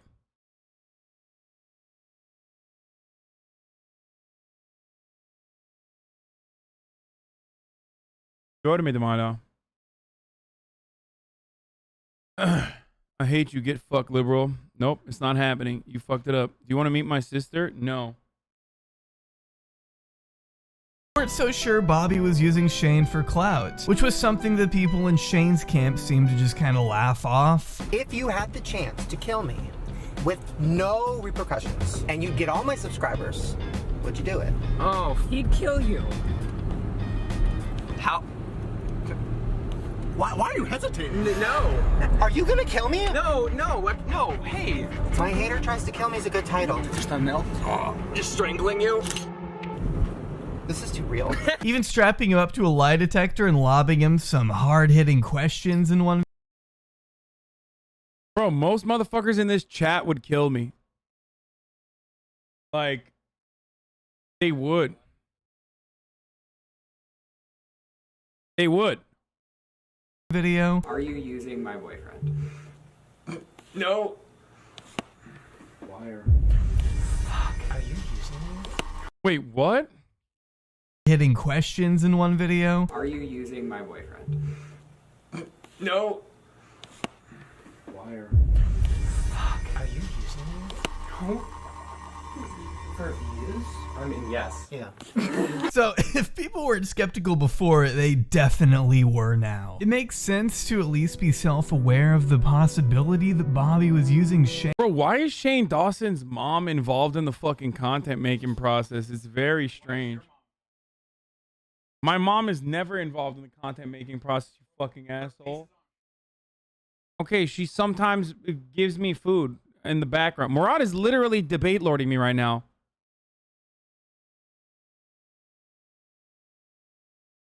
Fuck you, dude. Where you going? Yeah, you're involved in the content making process too. The content of being a bitch. Got him, dude. I fucking owned him. I owned him. He has no comeback. He literally just conceded. He said, you owned me. I'm so sorry. You are the best child in this family. Literally, he said that. And I'm not just making this up because he already left the room and has no way to retaliate. Yeah, I'm the winner of that marketplace of idea conversation. Okay. But these failed attempts to play it off as a joke didn't help dissuade anyone who may have actually thought that. I mean, let's be honest, the theory itself isn't completely dead in the water. There are numerous instances of Bobby expressing an interest in moving to LA to pursue a career in entertainment, and it is possible he saw Shane as his big break. Maybe he wanted to use him for subscribers, money, a way to make connections in the YouTube world. I don't know. In hindsight, it's impossible to say for certain what his intentions were. Either way, Shane stans during this time felt he was a hater, receiving undeserved publicity to the point where it felt forced and inauthentic. Oh, and did I mention he went out and bought? I say literally every sentence like a teenager because I literally fuck your mom and she literally creams when she hears I say literally. Now you're banned. Bought him a car? What? Wait, what? Wait, what? What? If a hate video is all it takes to get a whole ass Jeep, I think Lily's saying has some paying up to do. It would be cool to do something that's kind of following my move out here and kind of tracking the whole experience of what it's actually like to be a YouTuber. That would be You could do all the things I don't want to do, like go to YouTuber parties. Oh my God. Take showers, get makeovers. Oh my God. Okay, that's the show. It didn't help that many of Shane's fans felt the Jeep and the attention should have gone to another YouTuber, Lovely Smith, who was another friend of Shane's at the time. It was an entire mess. The fact of the matter was, some were mad at Shane for giving. Motherfucker's name is Destry? Pepe La D, dude. The real Pepe La D. Bobby airtime, and others wanted Bobby to return to commentary on his own. Has Judd 9 We don't want David Dobrik or subscribed to anyone a else. We want champagne Bobby's content. socialist. Step up your content How game, embarrassing, bud. brother. Channel. Regardless, the fans on either side were torn, one way or the other. After a total of 5 collabs had passed, you'd think things would have gone back to normal. Bobby could return home and another pedo? Okay, dude, I'm done. All right. My automatic assumption now is like, if you're a fucking YouTuber, you probably did grooming. Until I find out, surprisingly, that they didn't, okay? If you look kind of weird and you're on fucking YouTube, you probably did grooming. You're probably a pedophile. I will literally be pleasantly surprised if the opposite information comes out. Holy shit, dude. What the fuck? Every single fucking person that you guys have brought up today, it's mind-boggling. We watched so many fucking videos. Every video is like, oh, pedophile, groomer, pedophile, groom. That's crazy. What the fuck's going on, dude? But Hasan, you have a YouTube channel? Yeah, well, I don't have sex, so it's fine. It is horrifying, yes. Focus more on his channel, and Shane could go back to jacking off to Willow Smith. But there were already other plans in motion. Bobby was offered the opportunity of a lifetime. His own series on Shane's channel. Much like other creators in the past, Bobby was given the chance to upload every Sunday for Shane Dawson's, at the time, 12 million subscribers, giving Bobby more publicity than he ever could have imagined. It was during this time that his notoriety on YouTube skyrocketed, garnering around 600,000 more subscribers on his own channel in the meantime, boosting him to nearly 900k at around the peak of his career. In a matter of a few short months, Bobby had gone from producing typical commentary videos to having his own house in LA, working with a crew on weekly vlogs alongside Shane Dawson, with about 3 times the amount of subs he had before. If you don't think a change that drastic is gonna with your mental health, you are dead wrong. On top of this brand new atmosphere Bobby was attempting to grow accustomed to in such little time, Shane's fans were still not too keen on this little decision. And before long, the comment sections were absolutely flooded with negative feedback regarding Bobby's addition to the channel. And although Bobby is nowhere near a bad guy, I can at least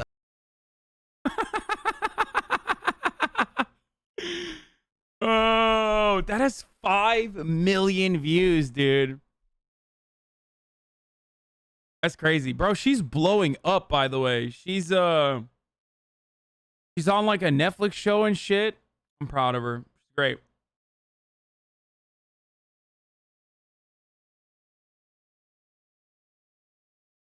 My sister, who doesn't watch you, knows you from this clip.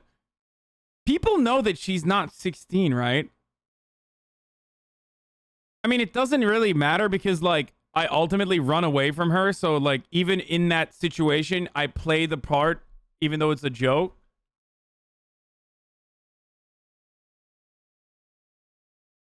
Not 16 copium? Wait, you guys actually thought she was 16?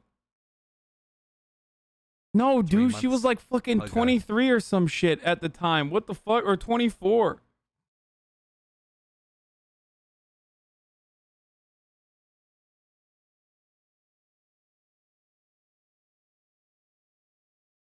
I clearly pre-watched this video. Bitch, I pre-lived it. Have you seen the edited version?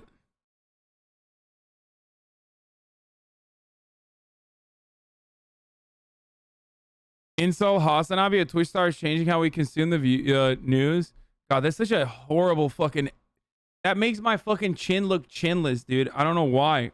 This looks terrible. I've never looked that bad in my entire life. Oh my gosh. She's 25 now? Just the worst.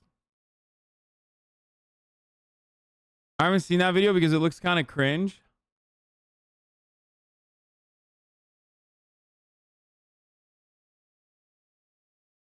There's literally people... Wait, hold on. Wait. Interview? Oh my god. When you find out she's 16... What the fuck? This video is 700... Why is this like a popular fucking meme, dude? It literally does. It really does though. Oh, that's terrible. I'm gonna take that Wait, as a how old are compliment.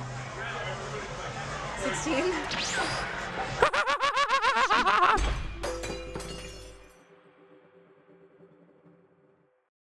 Wait, what are people saying? Teens be out here looking like a 30-year-old woman. Imagine they're actually 30. They'd be looking 70.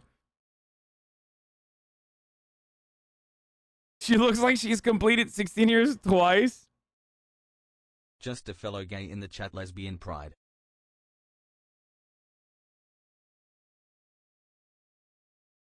Read comments on this one. Club interview? Oh my god, it literally does. It really does though. Oh, that's terrible. I'm gonna take that as Wait, a how old are compliment. you? 16. I'm just kidding. Okay, bye. I'm just kidding. Bye. Oh, it even features the I'm just kidding part. Okay. She looks like the type to eat spicy Cheetos at the back of the class. The smile when she says 16 and the desperation with which she said just kidding proves that she's not kidding. Men over the age of 18, take notes. This is how quickly you should be leaving if someone you're interacting with seems underage. Say goodbye and run away. That's it. Oh my god! Plot twist, he's saying bye to the audience. She's definitely not kidding. Bro, she's literally not 16. What the fuck? People think she's 16. I'm losing my mind, dude.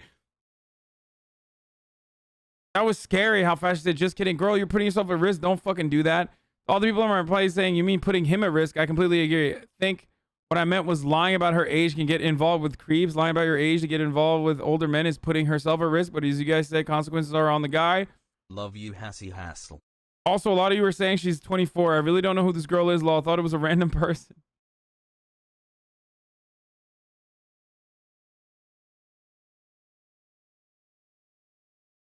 Nice, Hasan. Covering your tracks.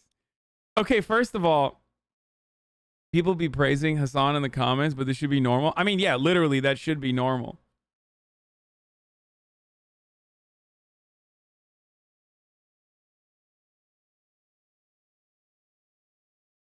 Not surprising people should think she isn't joking. It's a weird thing to joke about, in my opinion. Guys, at the time, we already knew each other. Oh, that's terrible. We already had known each other. Like, just fucking kidding to me. No one knew that it was going to turn into a fucking massive meme with 5.5 million views on HasanAbi Clips, a verified channel with 103 subscribers. hasMods. The HasanAbi Clip complex is so strong, dude. There's like 3 re-uploads of the Sav clip with all of millions of views. Oh yeah, they're verified. Daily Dose of the HasanAbi got verified.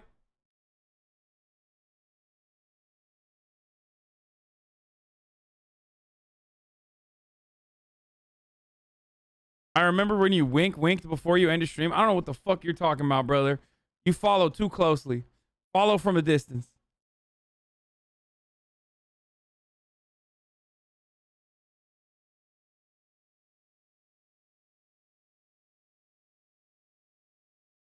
This man was out there expeditiously. He was not playing any games, law.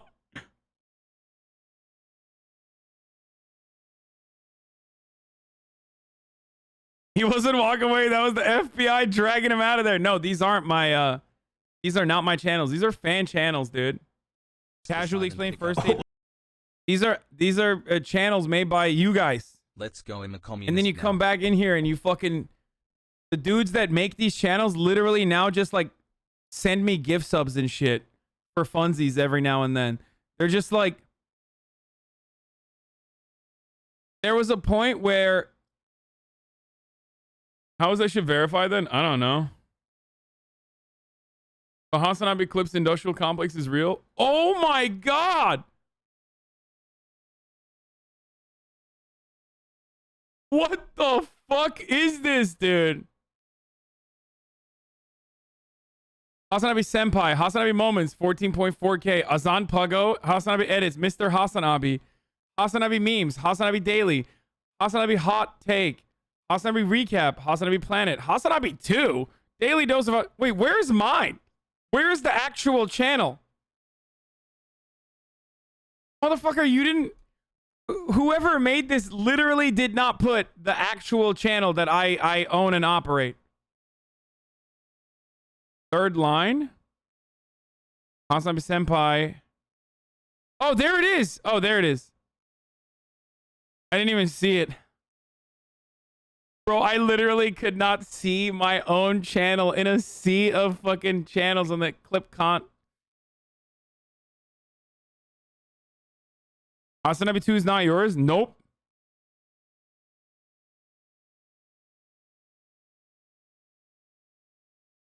HasanAbi Records.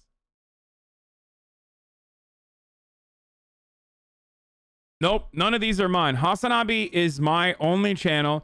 And then there's HasanAbi Gaming, which is like not my own channel. Kidder Steve operates it, and I think Will Barker got involved in it, and now he's like getting some other editors to work on some gaming vids and shit too.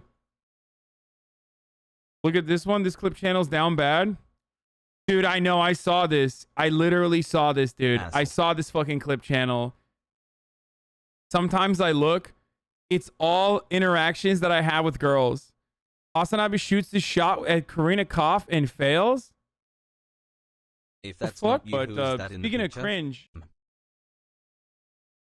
I'm not even gonna look at that, dude. It's gonna hurt my feelings.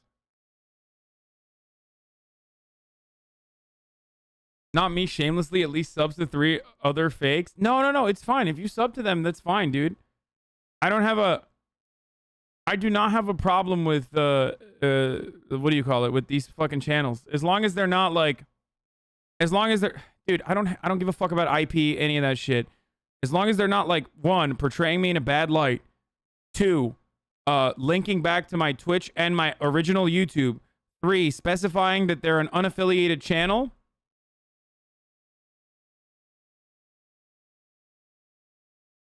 I don't have an issue with it. I hope you guys make money. That's why I always joke whenever people fucking say like, dude, what if someone were to steal all of your content and upload them and make money off of that? I'm like, oh no. How bad would that be, dude? That would be so sad. Please don't do that, man. Nor the titles are so weird. They both want HasanAbi. Yeah, this person is like a big coomer. As Chud. Least down bad HasanAbi viewer. Yeah. I wish I was that couch. 85,000 views. He sent HasanAbi the wildest DM.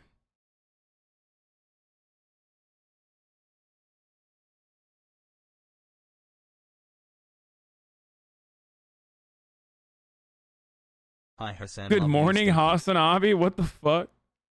She couldn't keep her hands off HasanAbi. She caught HasanAbi lying. Wait, what the fuck was this? What happened to me? I did something that you guys are not going to like. You guys are going to get mad at, but I went and I got, because it was in short notice, I went and I got one of those charter jets, which is kind of like a private jet, but it's not really. And I didn't want to talk about it because it's so cheap. It's the same price. Actually, I paid more for a Southwest flight than I did for this jet. Small. What's up? Oh yeah, I am. Yeah. So basically, what happened is, oh, what's up, Opal? So basically, what happened is, I got on this. I was supposed to get on this thing. The reason why I'm saying jet, because like, I need you to understand that you can be late to this sort of stuff. Okay. This did come up today. No. Are you lying? Hairline was way better back then. What?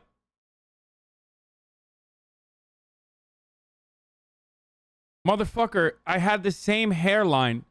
It's just pushed forward. I'm not lying. I'm not lying. About how unprepared you are? Okay, I'm just saying that you can be like Opal. later to it than like a regular boarding process. Okay?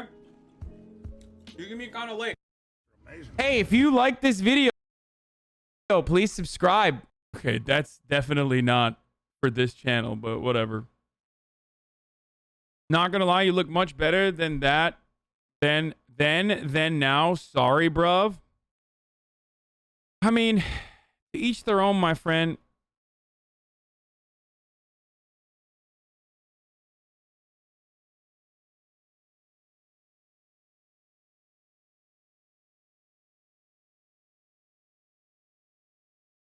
Don't be fucking rude. I mean, I was in better shape there, but I like the way I look right now.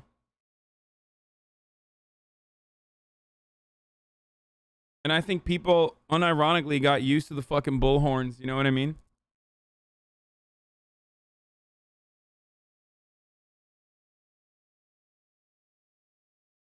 Check Corinna Twitter like she's horny for you.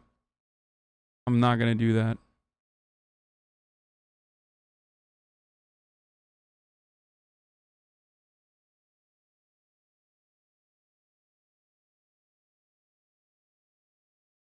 I'd let you do unspeakable things to me. Fuck these shatters. Thank you, femboy poggies.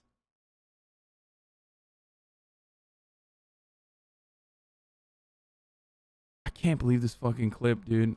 Wow, we went so many different places. Let's finish this fucking video. Understand where some of the anger came from. Up until this point, Bobby was mostly known for his hard-hitting criticism and biting commentary of his fellow creators. This is why his own fans liked him, and it's ultimately why I enjoyed watching him too. He had a distinct style that he was able to just nail down, and it didn't make any sense for him to change things so drastically out of the blue. But that's exactly what he did. We are here at Target, and I'm going to be joined by my friend Thomas and Nathan. Oh, and I guess also Jordan as well. They're going to be spending $50 each.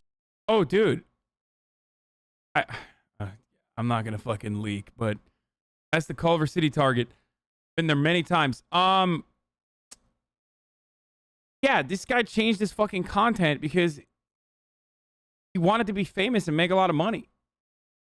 That's the difference. Story is fucking wild. What is this? Dude, I can't click on Twitter. Oh, it's just a fucking fan cam. Dude, that's not even a fan. It's a GIF, dude. Fog.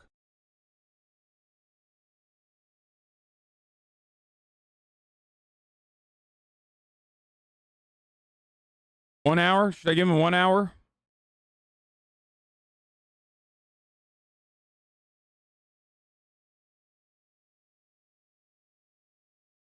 Okay. Oh, wait, I want that.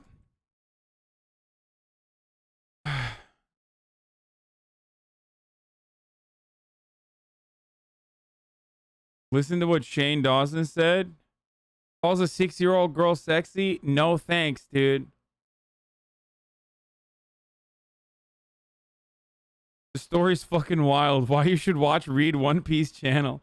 Okay, you guys need to stop it. Okay, we're finishing. To buy me a surprise birthday gift that I don't know what it's gonna be, and they're spending my money on it. Yes. So see how it goes. It was like he was trying to go for this David Dobrik kind of thing. He even said it himself a year later. I was trying to make like a show. Like I wanted it to be like Friends and like what David Dobrik was doing, kind of mixed with the feeling of Friends and kind of the pace of that. These videos weren't necessarily bad, they just didn't connect with people the same way his old ones did. Because not only can it be a nice sports car, but it can be a forklift. Which is what you need. Fuck yes, that is actually what I want. Fuck these things. Do I give him a push in the belly? Do your best impersonation of it. You're a little flat. Even if he was trying to show a more intimate side of his life, he ended up doing the opposite, with his particular vlogging style stripping away a lot of Bobby's personality, coming across as highly manufactured and forced to a lot of people. I'm very excited to share my life with you guys in a way that I can be proud of. I have been a filmmaker for a very long time, and I mean, this dude got a hot girlfriend, fucking blew up. Like, good for him, you know? Yeah, he stopped making like content shitting on people. Wait, please don't Pepela. Is the girlfriend not like, is the girlfriend underage or something? Please stop. Oh God.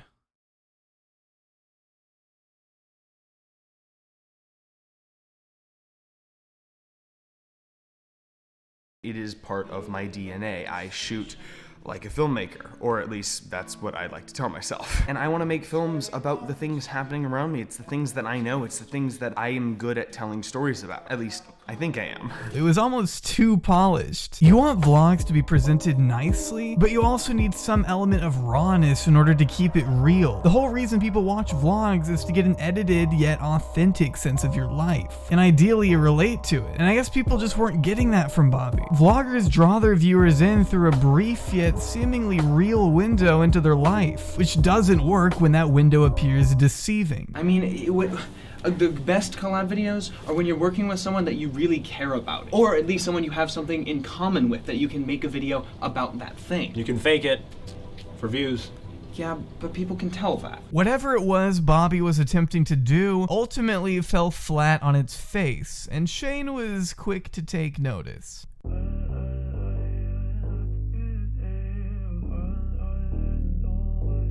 Hey guys, I wanted to talk about the Bobby Burns situation a little bit, because I haven't really said anything. I think it is affecting him. I mean, I know it's affecting him. I've talked to him about it. And I've been a little out of the loop, so when I saw all of the comments and stuff, I was like, okay, like I should say something. After it was established that the series was on a, let's say, extended hiatus, Shane was quick to clear the air of any potential rumors, and that although things hadn't gone down the way either of them had intended, he had still hoped to work with Bobby again in the future.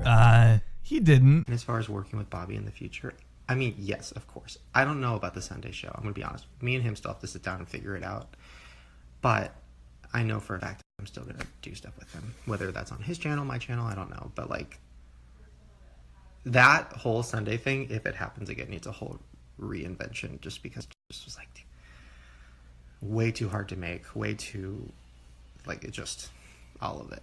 It's a lot. Alright. I am gonna go shower. Just kidding, never, bye. In fact, they never really interacted much publicly after this. It was just a very surreal ending to an even more surreal venture. Bobby was thrown to the wolves before losing his newly found audience at an unprecedented rate, and subsequently— Wait, did they unsubscribe from him?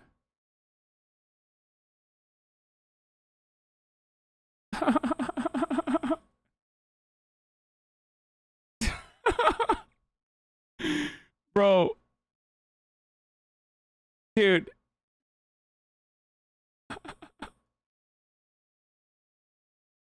Dude, get out of here, guys. Get out of here. Go back to wherever fucking corner of the internet you guys are in, becoming okay? the subject of numerous critiques himself. It didn't even feel like it happened, really. It was all so fast and never gave Bobby a chance to get situated. Did it affect your outside life at all, or just like the backlash, I guess? Oh, like— it destroyed my entire life.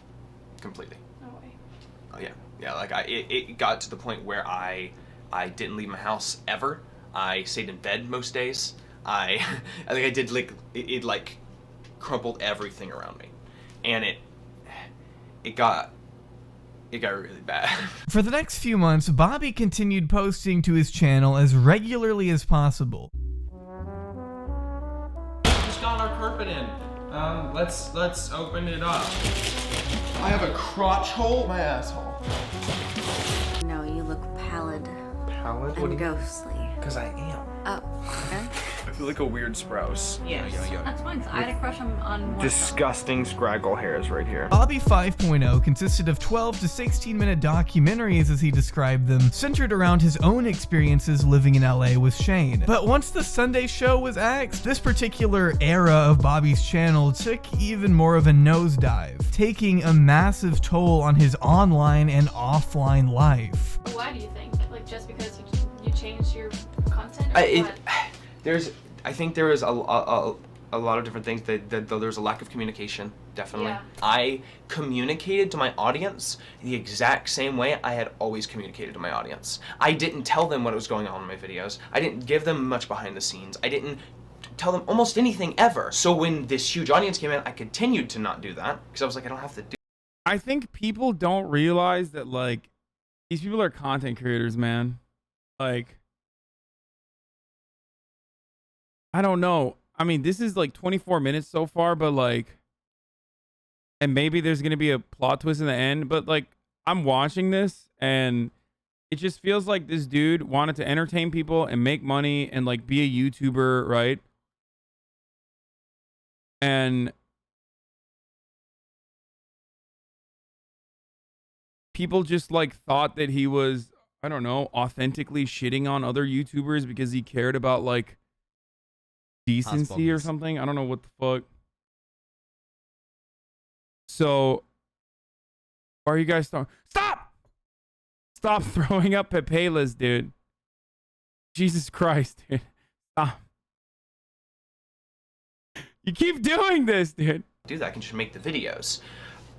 But you can't whenever there's that many people, because if they don't see you, they think you're dead. But I don't think that was it. At least not all of it. The problem had to do with Bobby's rampant inconsistency, which polarized both old and new viewers alike. Bobby was trying to make content centered around his personality without giving his viewers enough of his personality to latch onto. From what we did see at the time, it seemed like he had an ego mixed with an awkward funny boy persona. Even if it wasn't, it still felt disingenuous. Without becoming attached to him, it was easy for people to grow tired of this shtick and question his rampant character changes. Nothing stayed stagnant on his channel long enough for this new audience to become invested or even understand what was going on. Because once 5.0 was literally beaten into the ground, a new persona rose from the ashes. Now he has OnlyFans, right? And I mean, nobody could have seen coming.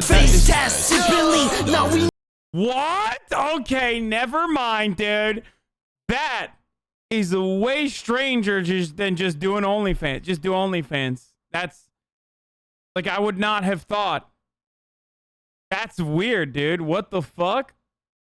Fucking came out of nowhere, dude. Never clean, I keep that carcass a machine. Red dye, I kiss your beat. Facts, I love the team. Grills hot, feel the steam. I'm a beat that's not about him if he hating on my memes, yeah. Right as the car was heading towards the cliff, Bobby hit the fucking accelerator, rolling out not only an entire album he had apparently been working on since 2017, but a brand new character as well, dubbed NαÄτι appropriately. It wasn't even that his music was bad, it was just so completely out of line for what people were already kind of expecting. I mean, I get you. That's what I mean. Like, obviously I have no problem with OnlyFans. Shouts out to everybody on OnlyFans. But it's just like it came out of left field. Very weird. Subvert expectations, but come on. You can hate me, fuck me, fuck you, fuck me, ugly, pussy motherfuckers on above me, curb stopper, trucker, red shoes so bloody, ice bumpers under like exo runny. I'm sure this could have gone over somewhat better had he been a little more tactful about it. But instead, he just threw all caution to the wind and hoped for the best. Didn't exactly work out that way, though. The whole idea for the NαÄτι tape and NαÄτι in general, a bisexual person in the Deep South was abused and treated horribly for his sexuality. Wait, I'm so confused. Like, is he doing this while also simultaneously... Is he doing this while also simultaneously fucking like doing the rap videos? So it's like a persona. Like, someone immediately said shifting. Stop it. Stop saying he's shifting, dude. He's bi rapping. And became this ultra masculine, nasty, aggressive, basically a version of everything I hate. But then at his core, he's still secretly bisexual. If you want to use sexuality to create a compelling narrative that addresses homophobia and suppression, then that's great. That's not what this is. If you want to shield your bad music from criticism by slapping on a half-assed narrative about sexuality, then that's not so great. Burns 5.0, why you so depressed? monster chips plus a Jeep. Wow, a lot of fucking stress. Bullet in your chest, mango. Easty in your life with a knife. For your assets check. That's right. Yeah, guys, I honestly don't know what to say. I think the man is literally going through a manic episode, just like FuzzyTube. Everybody's saying that FuzzyTube is crazy. Maybe Bobby Burns is actually the one we should be looking out for. But I honestly do believe that ever since Bobby's actually met Shane, his content is completely diminished. And not because of Shane, but because of the apparent... My man said Shane! Dude, this is like... To be fair, I think, I don't know. I feel like that's what was popping. This dude is just like... This dude just like went through every fucking phase. Like when people were doing the rap phase, he got into the rap phase. When people were doing, I guess, the Shane Dawson phase, he was doing the Shane Dawson phase. And now everyone's doing OnlyFans. He's doing OnlyFans. He's just like hopping on trends from one trend to the other. But the difference is like a lot of YouTubers build their brand around their personality, like Jake Paul, right? And Jake Paul is just Jake Paul the entire fucking time. He's just Jake Paul doing the rapping. And now it's Jake Paul selling crypto. Do you see what I'm saying? Whereas this guy, the problem is like he got too invested in every fucking thing that he was doing and didn't bring a piece of himself to whatever the fuck he was doing. Feel me? fakeness that is spewing out of Bobby Burns' fame-hungry body. Get your shit together. Get your shit together. Get it all together.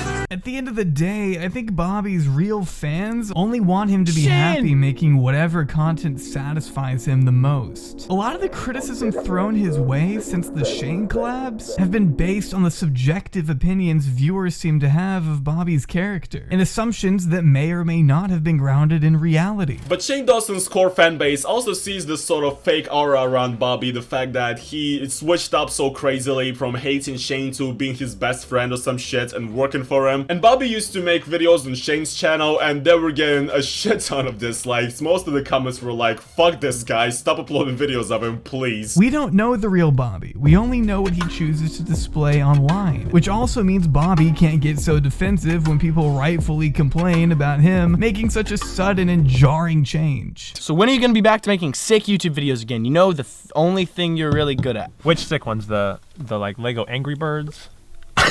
Or what does Suicide Squad mean about the future of film? Yeah, I'll go back to doing that. People change. People's interests naturally grow and evolve with them. Bobby should be able to make whatever will fulfill him creatively, because nobody ever wants to be placed in some kind of box. It's a completely valid request, and I get it. Though I can't help but think it was this type of disconnect with the fans that helped get him in this position to begin with. As his content matured, I'm gonna be honest with you, like, this dude, this is only relevant if you like this dude and you liked this dude when he was making videos and then you were pissed off that he's no longer making those kind of videos. Ultimately, it doesn't feel like there wasn't a oomph. There wasn't like, you know, any sort of like laws being broken. You know what I mean? I was expecting like someone who's just doing like incredibly manipulative and incredibly shitty things, and it turns out it's just like he's just some guy and he's just a YouTuber. And people, I wrote an album loosely based on the experiences talked about here in this video. It's called Fame is Fentanyl. Check out the full album lyric video on my channel. Love you. Okay, I mean, he's just like a demon. He's like a clout demon. That's it. Bobby wanted people to follow him along his creative journey, but they can't exactly do that without first getting to know who you are and who your personality is, which is a front in which Bobby failed. And I don't even know if it was completely his fault either. Are you scared? Are you ever scared of terrified like, of it. okay. I'm terrified of how quickly everything happened, how unprepared I was. That's the main reason I think so much of the stuff out there is just because I was 20. Yeah. I got a You skip Lovely Peaches for a reason. Yeah, this was good. People who are saying this video sucked need to remember that, like, we almost watched perhaps the worst video on YouTube. Okay? We skipped this. We skipped that one, so we watched this instead.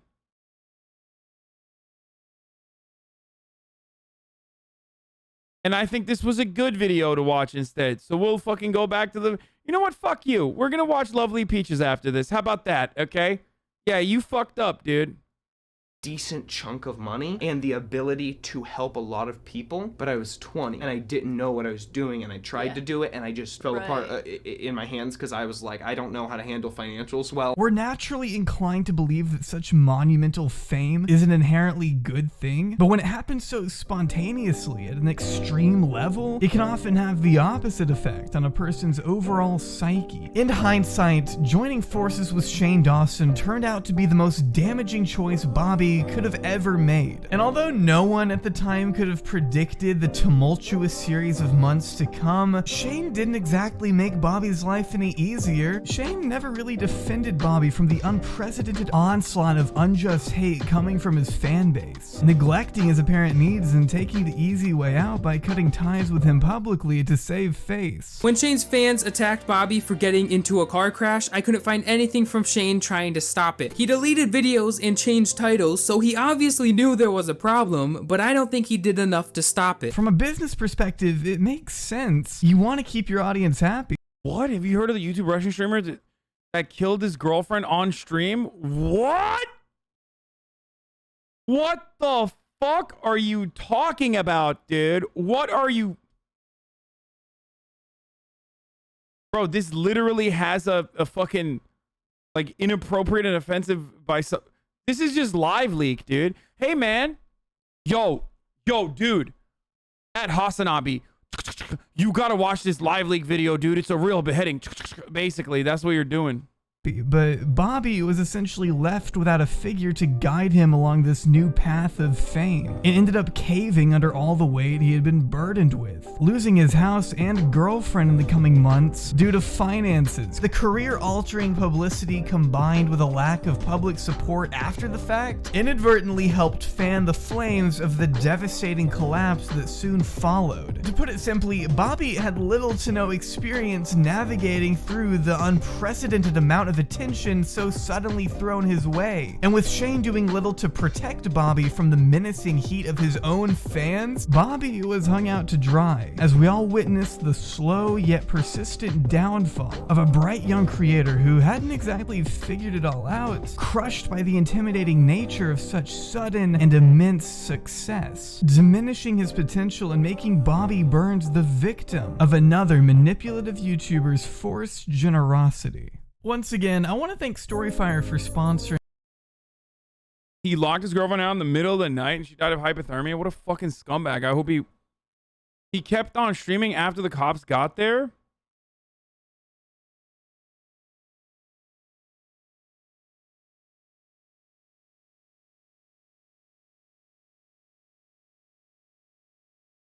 People donated him to lock her out on the balcony in the cold. After she died, he propped her up on camera for more donos.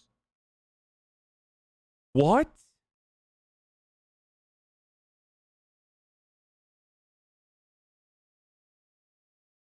She was pregnant as well? It was on Twitch. Her body was on stream for hours. The cop asked him to shut it down.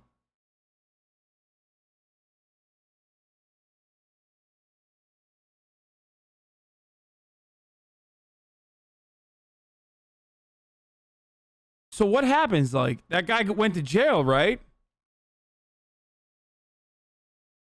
Was she not, like, hitting the fucking, like, window and stuff like that? I don't understand. That's so crazy.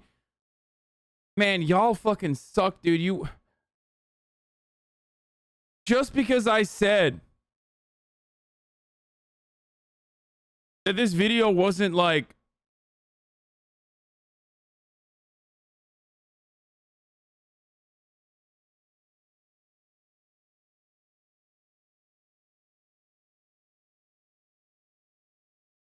she had almost no clothes on. He wanted her to die. I think FaZe picked him up after.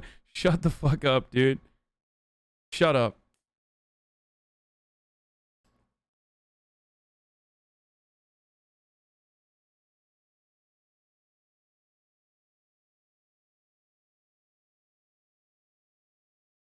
Can't wait for the tragic aftermath of HasanAbi. Bitch. My phases in my content literally just revolve around my fucking hairstyle, dude. That's it. The HasanAbi fucking... We're in the bull phase. The water buffalo phase. Okay? That's it. The only thing I'd change about my attitude, about my outlook, about everything is just the top of my fucking head. And guess what? Even that's too much for most of you motherfuckers because you lose your shit. Look, go ahead. Look at yourselves, chat. Look at yourselves, okay? Look. Here, I'll do it this way. There you go. That. Take a good, cold, hard look at yourselves. You fucking lose your goddamn minds. Every time I change my fucking hairstyle or like paint my nails, like, what the fuck? But little do you know, the real phase is the top of the hour phase. Because this is the top of the hour. And there's a 60-second ad break at the top of said hour. Okay? Yeah. Yeah. That's the phase we're in, bitch. And if you no longer want to see said ads at the top of the hour phase, gonna be sad looking back at the alt-right phase 6 years from now. Yeah, I'm gonna be alt-right 6 years from now. If you'd like to no longer see the ads, then all you need to do is subscribe, either for $5 or for free, with a Twitch fucking Prime, baby. With a Twitch Prime, or with an ad block, or a VPN.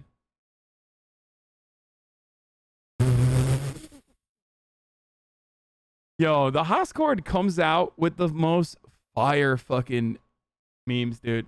They really do. As much as I, you know, criticize Hascord for all the problems, it's like,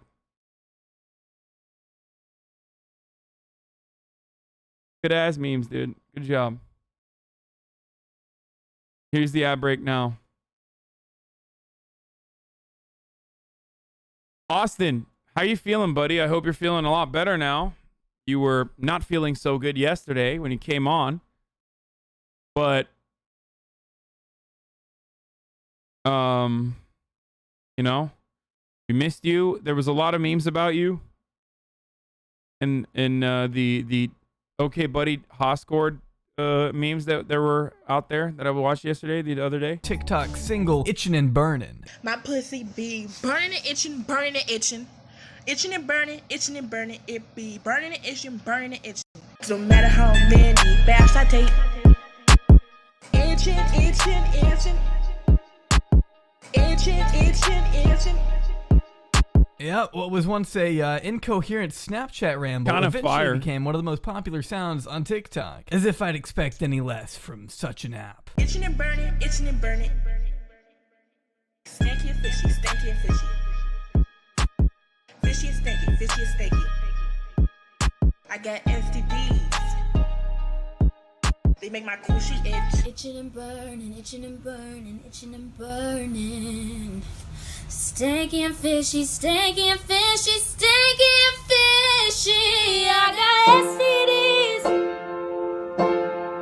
They make my coochie itch. Don't worry though, her influence reaches far beyond that one song. Because that's not the only one of her Instagram ramblings to be turned into a TikTok trend. We're gonna look at the TikToks and you're gonna get a feel for the PowerPoints. Ever fart on your hand and smell it? Everybody does that. Everybody. I wish like I could cook and just like fart on my food and then eat it because it would taste really good. Describe your coochie in 3 words. Itchy, burny, and smelly. So it's funny because it's not, I don't know, dude. Like, yeah, I get it. She's weird. She's easy to laugh at, I guess. She gives these kids something to latch onto, and that can only remain harmless for so long. Because it's this type of public aggrandizement. Don't lie. Now you're going to do that fart thing. I know immediately as soon as I heard that, I was like, can you smell your fart by farting on your hand? If you don't fucking try it at least once, you're a liar. Wait, chat's saying no? You can? Do I want to smell it? Probably not. No. That perpetuates whatever mental problems may already be there. It basically depends on a price, how much they're going to charge me for a feature. Annie Frank, I mean, she's pretty famous, so who knows how much she's going to charge me. I wish I could sit here and easily tell you where she came from and how long she's been around, but truthfully, nobody knows the answer to that. The history of Lovely Peaches is almost as much of a mystery. Bro, hey, to be fair, Justin Bieber had an Anne Frank take too. You guys remember that? You guys remember that, dude?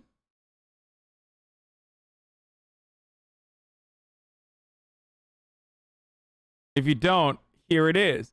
Justin Bieber hopes Anne Frank would have been a believer. If Anne Frank had not died a teenager in a Nazi concentration camp in 1945, Justin Bieber hopes she would have been his devoted fan. That's what Bieber, 19, wrote in the guest book at the Anne Frank house when he visited there Friday, according to the Amsterdam site. Truly inspiring to be able to come here. Anne was a great girl. Hopefully she would have been a believer, Bieber wrote. The tourist site posted the message on its Facebook page. Adolescent and teen girls obsessed with a Canadian singer are known as believers.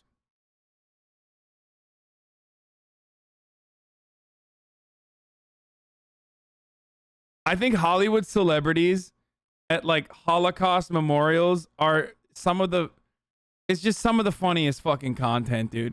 Because like if you're at like a Holocaust museum and like the celebrity brain part of your fucking mind kicks in and you're like, oh, I need to do a post here to like, you know, celebrate what happened.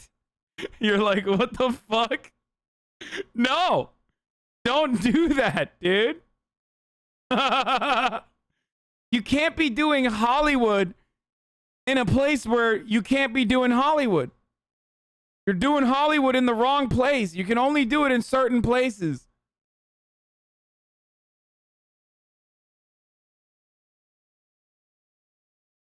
Oh, are you Danny Green? You know I had to do it to him one time. You know I had to do it one time, lol. Hashtag Holocaust.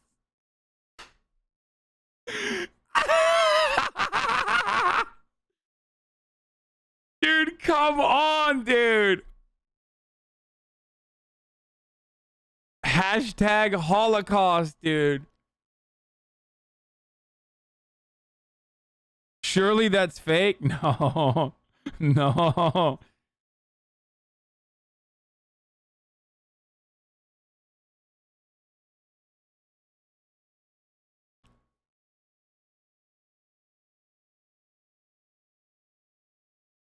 Crazy. As her obsession with human feces. According to her, though, she's been running away from home since age 15. Oh, here. I mean, it is real. I want to sincerely apologize for the insensitivity of my post.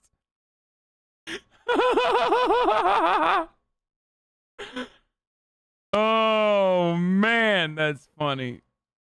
Okay, let's keep going. Sorry, I just keep...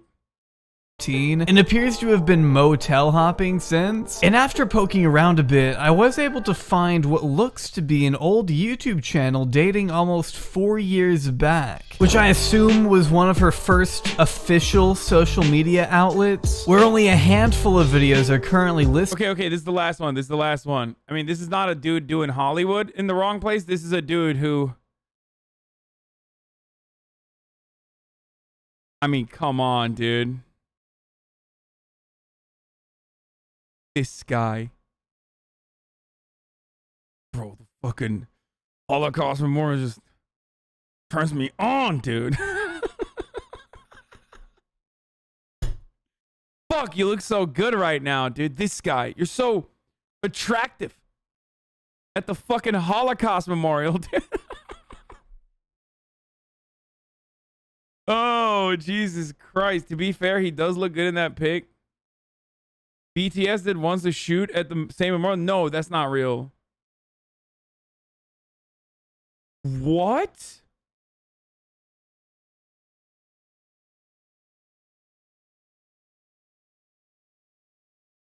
No, that's Photoshop, right? It's iFunny.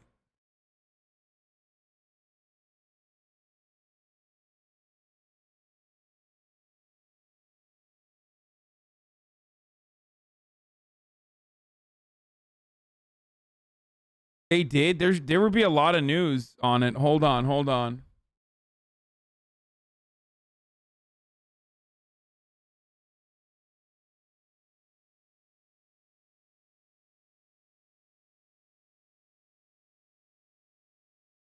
Oh my God.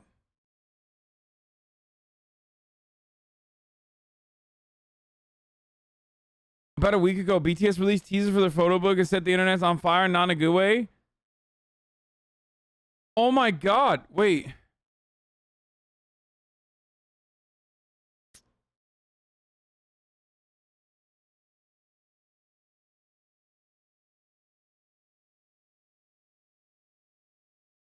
Wait, fans were defending them, saying that the tourists have taken photos of the memorial without it causing a ruckus, so it shouldn't have been an issue for BTS to have a photo shoot there?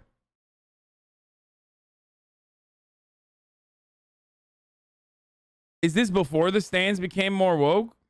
Because it doesn't seem very woke to defend that. Unless it's like actually fake.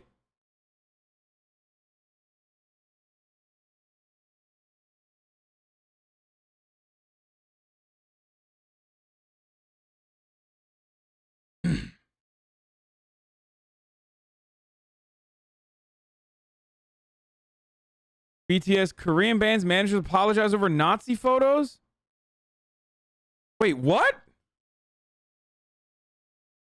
Agency representing K-pop band BTS has offered sincere apologies over a row of photographs showing one member of the group wearing Nazi-inspired hat and another t-shirt that celebrated the atomic bombings of Japan.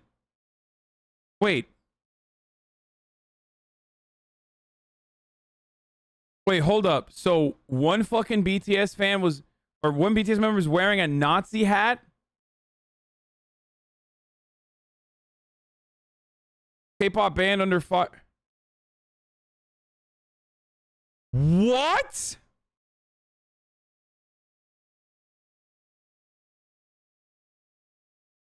The not-for-profit Simon Wiesenthal Center accused the group BTS of mocking the past with insensitive logos because one of the members last week wore a t-shirt that appeared to celebrate the atomic bombs dropped on Hiroshima and Nagasaki.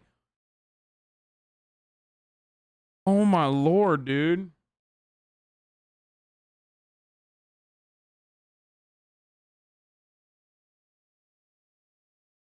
So what I don't get is like they're celebrating atomic bombing Japan, but also the other ally of Japan at the time, like Germans, they're saying like they like the Germans, but they hate the Japanese.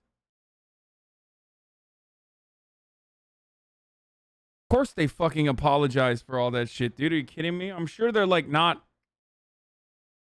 You're not down to tweet the photos, coward? Dude, no fucking shot, dude. I'm not trying to get my ass cheeks clapped by the fucking K-pop community for like, I don't want, you know what I don't want? I don't want fucking white Zoomers living in Iowa telling me, a Turkish man, that I'm actually being Western-centric and Orientalist, okay?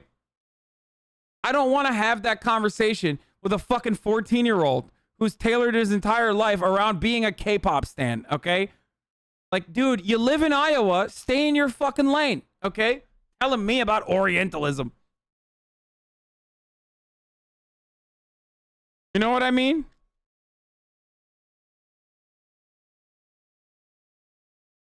K-pop stands after seeing this.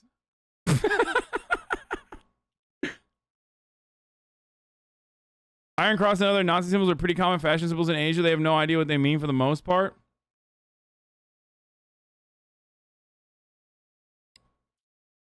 I mean, to be fair, K-pop, like, no, this is 2018, though.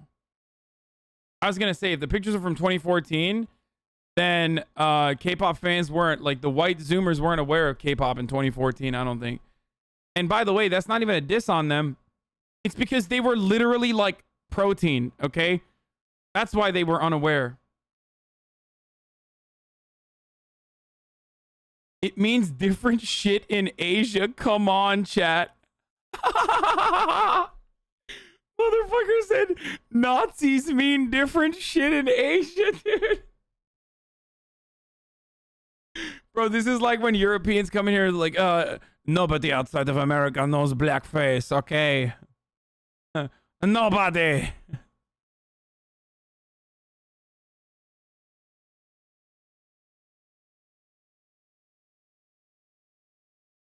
Like, I get why Koreans would feel some type of way about the Japanese, okay? Fun fact, but, you know, not all Asians like one another, okay? They fought a lot, actually. Surprising, I know. For all the Americans that don't know anything and think that, like, all Asians are the same. So that part I understand, but why the fuck was he wearing a Nazi hat? Hardcore Army and I apologize for my fandom being whack, but yeah, all this crap is real, and it didn't get dragged up until they gained international popularity in 2017, 2018, which is also sad. This is so fucked up of big hit entertainment.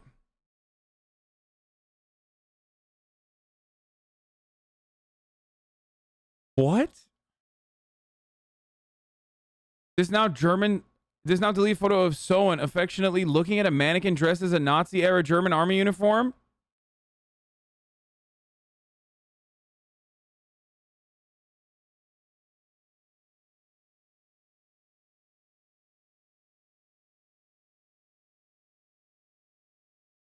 What the actual fuck, dude? What is happening, dude?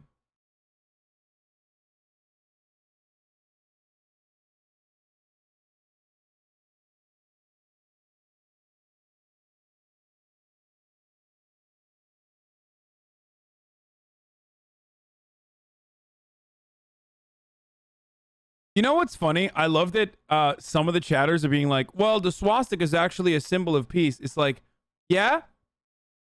What about the SS logo or the totem cough? Is that also a fucking symbol of peace in Asian countries? Because it kind of seems like those are very deliberate and very specific to, you know, Nazi Germany.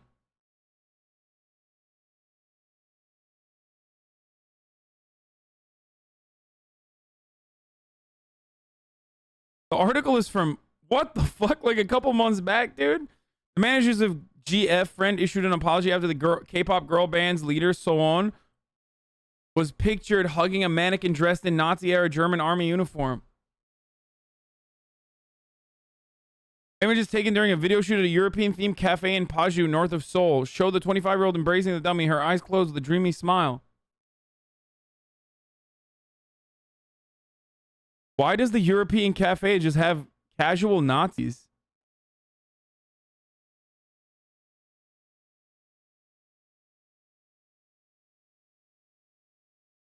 Like, that's also another question we should be asking ourselves, perhaps.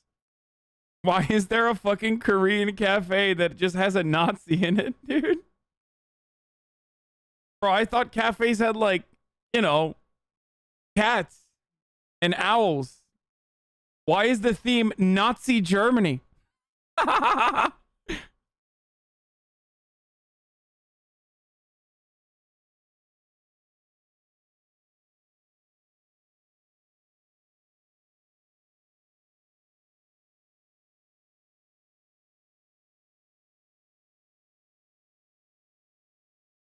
Wait, this Korean cafe is literally Nazi themed? What? Oh my god!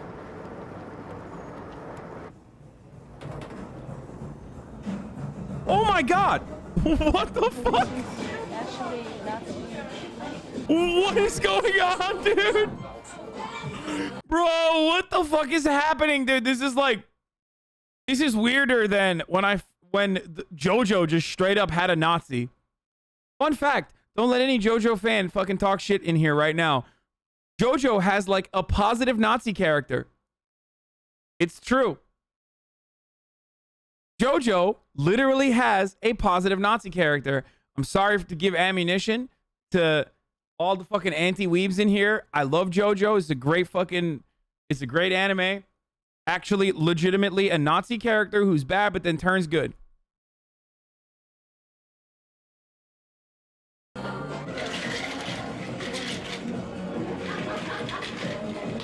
Bro, what the fuck, dude? Imagine just like, dude, dressing up like a Nazi to go to work, dude. Yeah, it's just, you know, I'm just dressing up for my work, dude. These are my work clothes.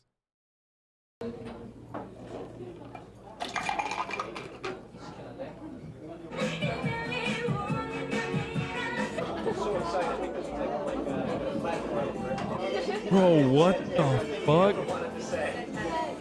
And he was petrified. You have to smoke a cigarette. The communist influence aspects of Korea would have a more positive outlook on Nazi than most places in the world. What?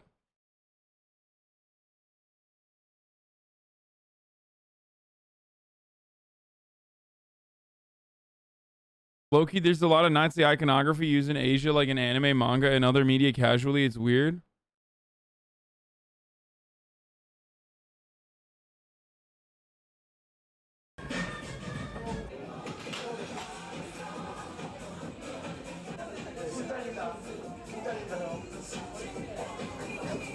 다 개성인 것 같아요 이게. 예, 네, 괜찮다고 생각합니다 저는. 네.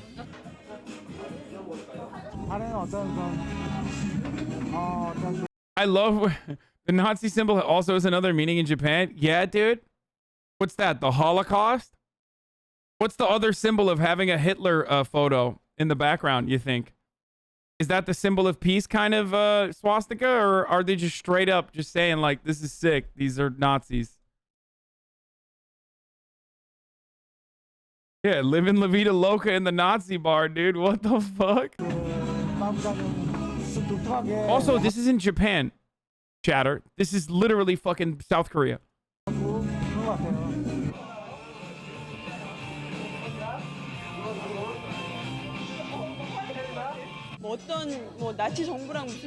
The JoJo Nazi character doesn't even reform when he's portrayed as good. He goes on to die at Stalingrad.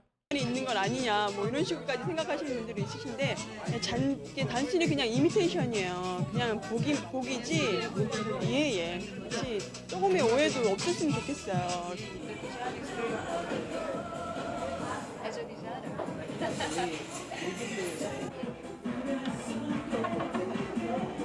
My man's wearing a fucking LA Doyers hat at the Nazi cafe, dude.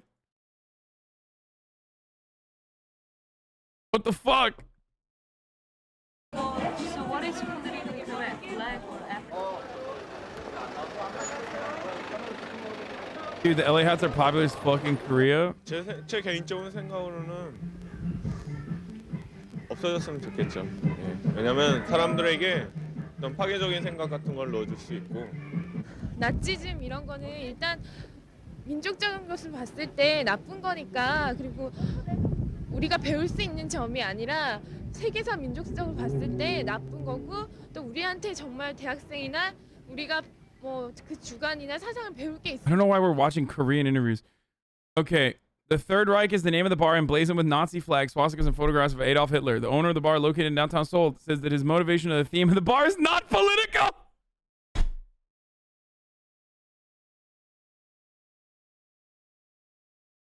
Man, why you guys gotta make everything political, bro? It's just a Nazi bar, dude. No big deal, dog. What the fuck? Oh my god. He claims his knowledge of the Nazi leader is limited to the killing of some Jews. What? What the fuck, dude? It's not political, bro. They were just killing some Jews, he says. This is the most insane shit, dude. So you knew the most important part of it. What do you think? People criticize Hitler for building the Autobahn, dude? Are you guys going to make this political, dude? He just, you know, I don't know too much about Hitler. He just killed some Jews.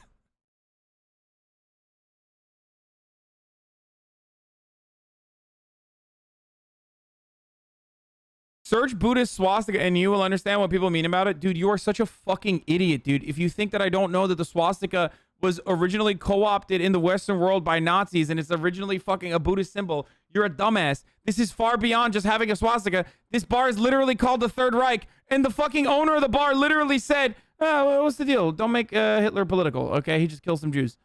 So shut the fuck up. I don't know why chatters always come in here and go, dude, actually, I'm going to tell you something that you probably don't know. I promise you, like 98% of the time, 98% of the time, you think you're going to come in here with some like fucking flaming hot take because you think you know something and I don't. I promise you, I definitely know. We've moved beyond that.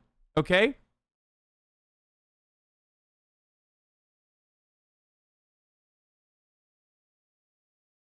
Thank you, though.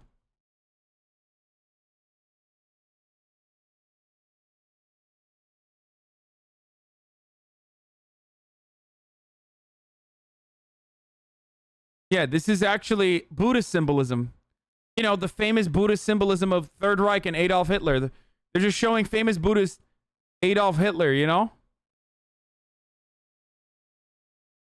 Do you remember this one? This motherfucker's at Auschwitz, by the way. Wait, what the fuck? Oh, that's really bad.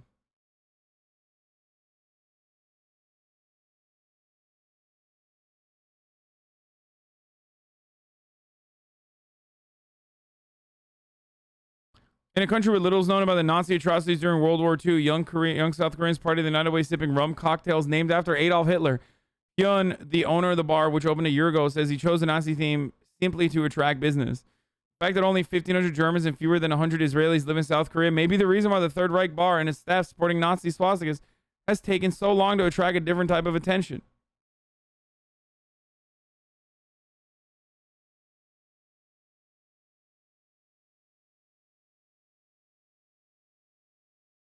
I don't think you need to be around Germans and Israelis and Jews in general to fucking know that, like, you know, this shit was bad, dude.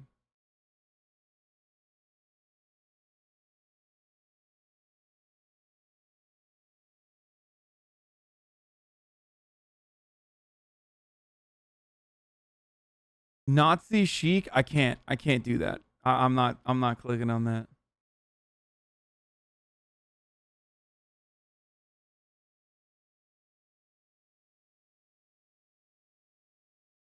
I like how they say they don't know, but if you call the East Asian Sea the Japan Sea or wear anything with a rising sun, they cry about it. Yeah, they do know that because it happened to fucking them.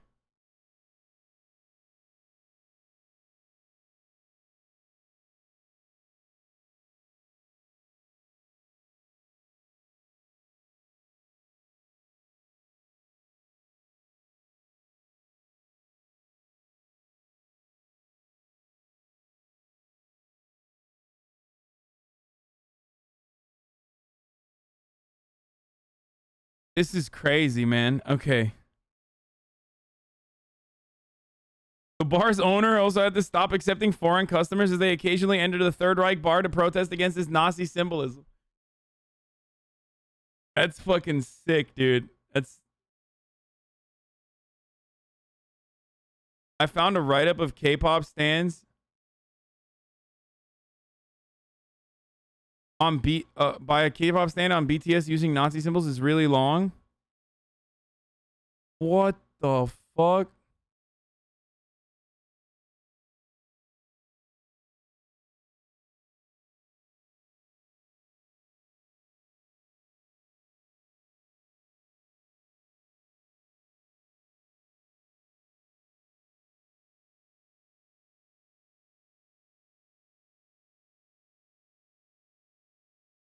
Dear Mr. Weisenthal, I am Jewish and I would never be a fan of BTS if they were in any way anti-Semitic. The irony is that you're parroting Japanese right-wing nationalist propaganda, most of which was derived from people who themselves are anti-Semitic.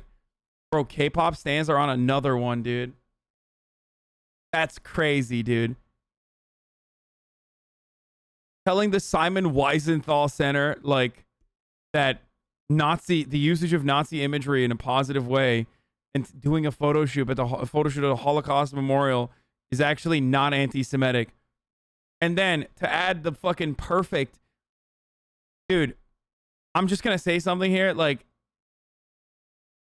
read the shit before you do the same thing you hate people do to you. I know, Shellbait. I know you're a fucking K-pop stan. I know you get fucking triggered every time we talk about K-pop.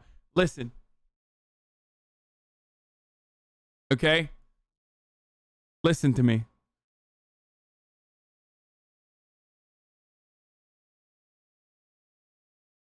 Fuck, I can't even talk anymore. I just like the best curve here isn't like, oh, they're not anti-Semitic, blah, blah, blah. The best curve here is the fact that they immediately shield from criticism by being like, oh, it's either this is Western-centric thinking, you're being racist to Koreans, or you're, you know, actually going along with like right-wing nationalist, fascist Japanese talking points. That's the best curve. Because like, you always fucking lock well-intentioned white liberals into a bind. They can't like, they literally can't fucking come back from that. They're like, oh, maybe I am being fucked up here. Oh shit, I don't know. I'm Korean and you're not. All of this shit is valid. East Asians love Nazi aesthetics.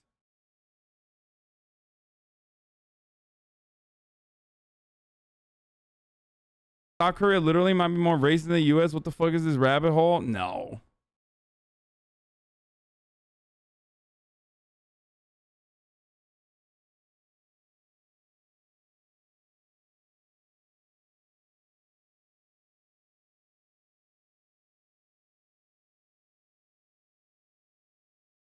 Why would they be uneducated about one of the worst things that happened in human history? I mean, the thing you should be getting mad at is probably BTS's fucking managers who literally keep them under like full control, and the ones that probably facilitated that photo shoot. It's not like the actual fucking musicians that were like, oh, I'm gonna fucking wear this Nazi shit, dude. It's gonna be sick. It's very likely the managers that were like, no, this is tight. I mean, you could still get mad at them for being like, you know, for still wearing the fucking hat, but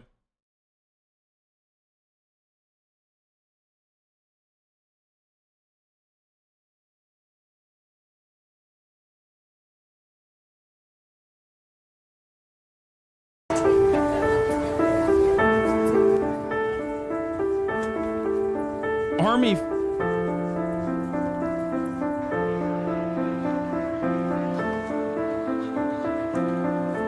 I think it is because of lack of historical fact or historical education, because Holocaust and Nazi Germany are not. Wait, hold on. Do I need to scan this? It's the fucking South China Morning Post, so I don't know what kind of fucking. It might just like straight up show like dead bodies and shit. You know what I mean?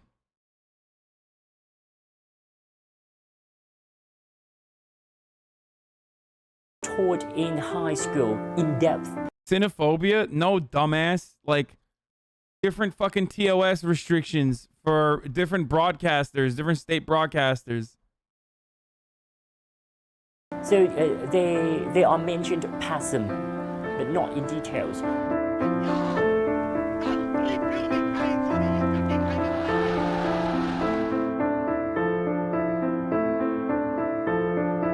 Hitler in Thailand and also in Asia, Hitler has been associated with a dictator in Asia or in Asian culture. A dictator is someone who can modernize the state. So a dictator has been applauded by Asian culture, I think. So therefore, the name Hitler is not associated with devil in Thailand. Oh my god. What the fuck, bro? She's just wearing a fucking she's wearing a Nazi flag, dude. Oh my god, dude. What is happening?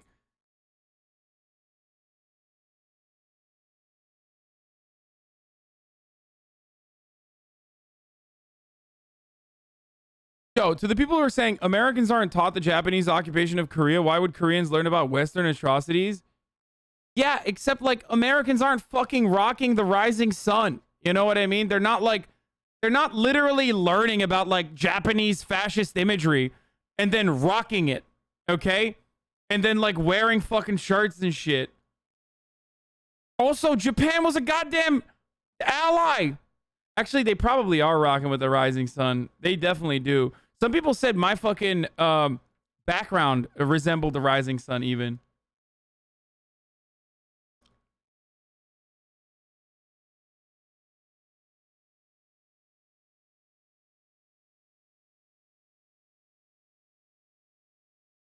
The rising sun graphic is sick. Okay, see, I get it. I get it now.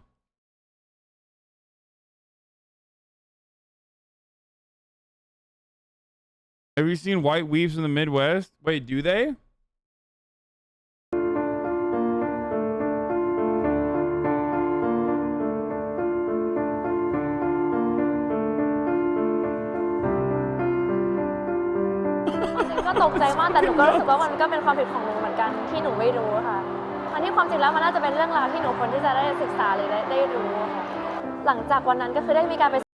What is this? Tiffany Blast's social media posting?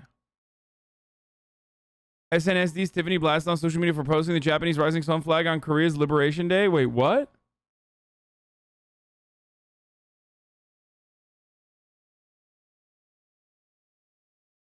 The Japanese Confederate flag on social media? Wait, what the fuck? I don't get it.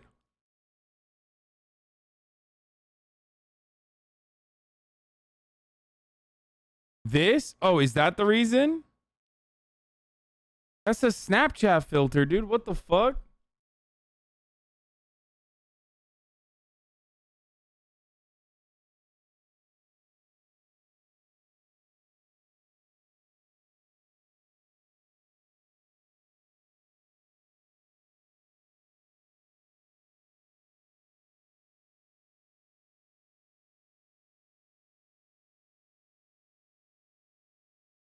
They banned her from Korean entertainment for that? Wait, really?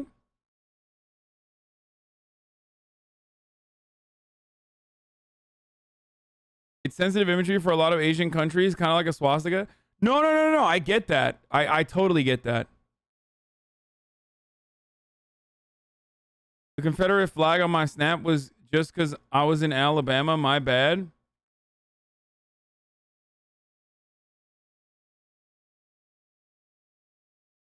Like, was there not another? Why was there a fucking rising sun Tokyo, Japan Snapchat geofilter?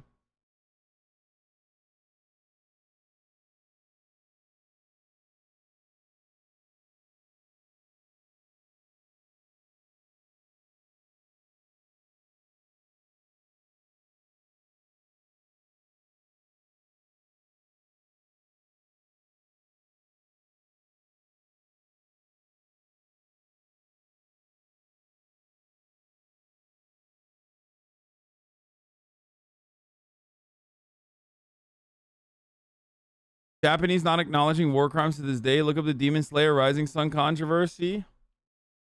She apologized to people. Korean media were upset, but she's fine. She's not banned. You know, Japan's military still uses the rising flag today.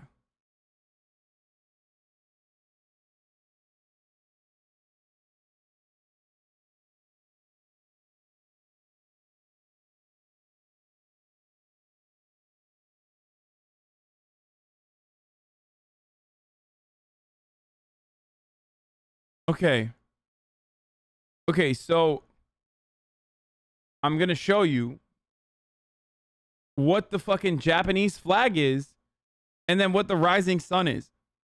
I don't understand. Like, people get mad at... Do people get mad at the regular Japanese flag too? Is that also considered like... Because someone posted like under it with a red...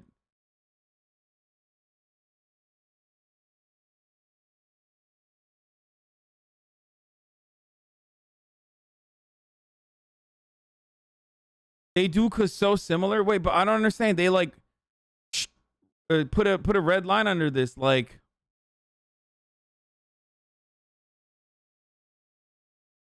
the Japanese flag, like the current Japanese flag, is just the dot.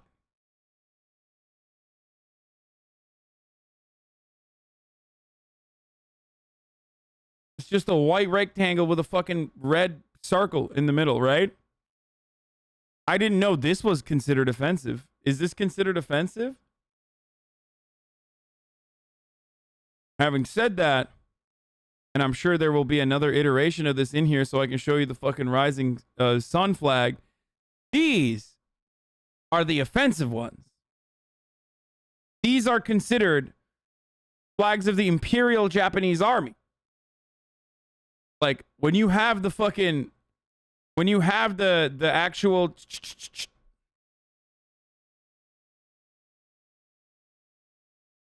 Why is chat throwing up fucking capital D colons, dude? It's like, I mean, we looked at swastikas too, dumbasses. Like, just a mere fucking showcasing while talking about offensive imagery is not supposed to shock you, okay?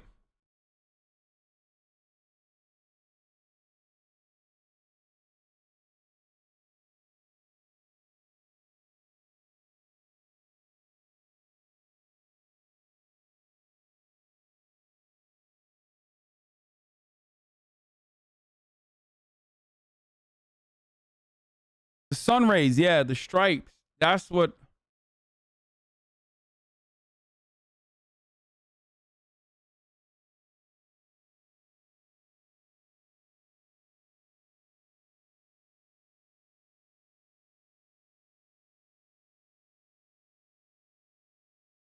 It's especially contentious in East Asian countries because Japan didn't go through a process similar to denazification in Germany.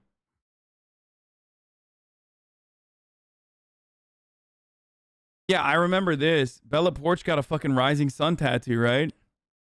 And people were very mad.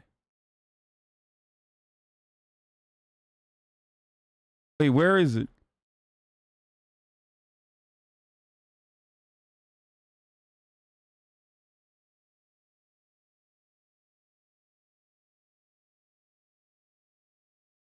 Where is the fucking rising sun?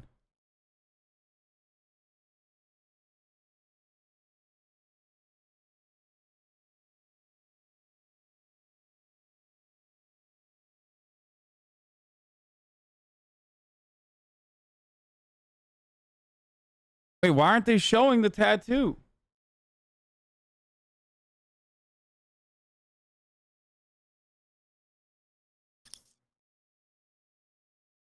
Oh shit, dude. What the fuck?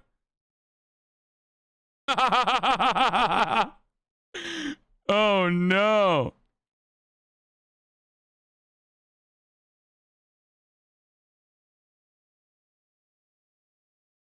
It is a shame. It is a good fucking aesthetic. Like having a bunch of lines like that.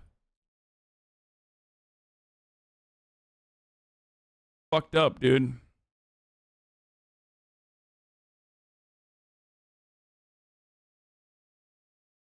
I'm Chinese and the regular Japanese flag is not offensive. The rising sun might get you beat up bad though. Yeah, no, I understand.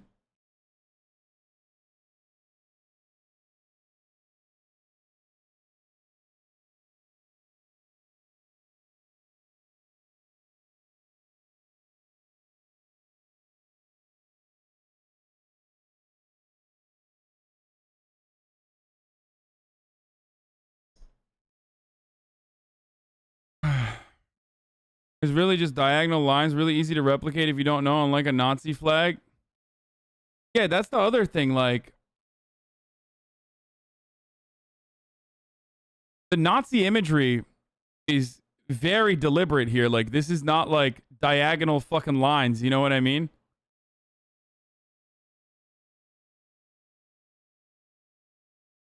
I mean, I guess it's in a circle in the middle, so... Has she heard of the massacre at Manila when Japanese troops raped and murdered Filipinos? I mean, she's Filipino, so probably not. You know what I mean? Like, isn't she Filipino? Japanese were kind of fucking brutal, dude. They were pretty fucking brutal. Imperial Japan over Ottoman Empire? How fucking dare you, dude? Not true.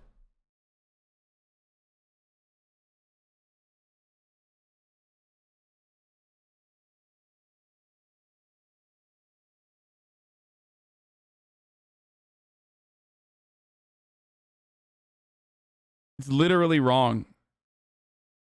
Do people not realize Imperial Japanese were Nazis too, lol? I think Americans don't realize, like, Japanese fascism was, like, very real. I guess the chatters that were defending BTS were right. Like, Americans fucking literally don't recognize Japanese fascism.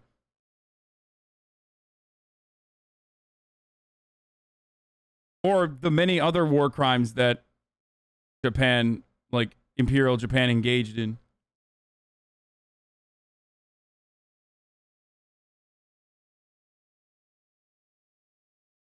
Battle of Vienna Pepela? Shut up, dude.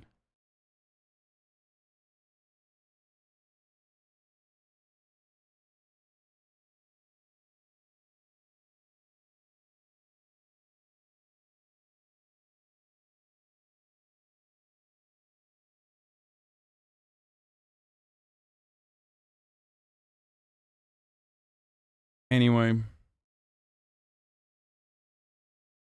Here's RM, leader of BTS, saying that 2 of the members were dark looking and that he couldn't see them at night. Here's the timestamp. I will not understand enough. I'll just take your word for it. What the fuck is this? Why are you linking me a Discord channel, dude? Take a day off. Don't ever do that again.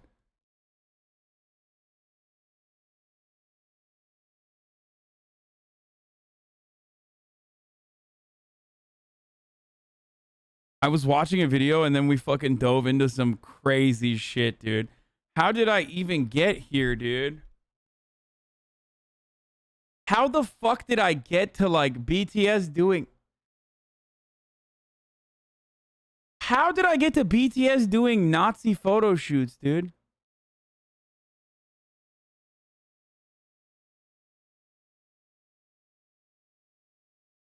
I would be more sympathetic for BTS if their stans didn't tear apart, dox, and throw racial slurs at anyone who even mentioned this stuff. Wait, really?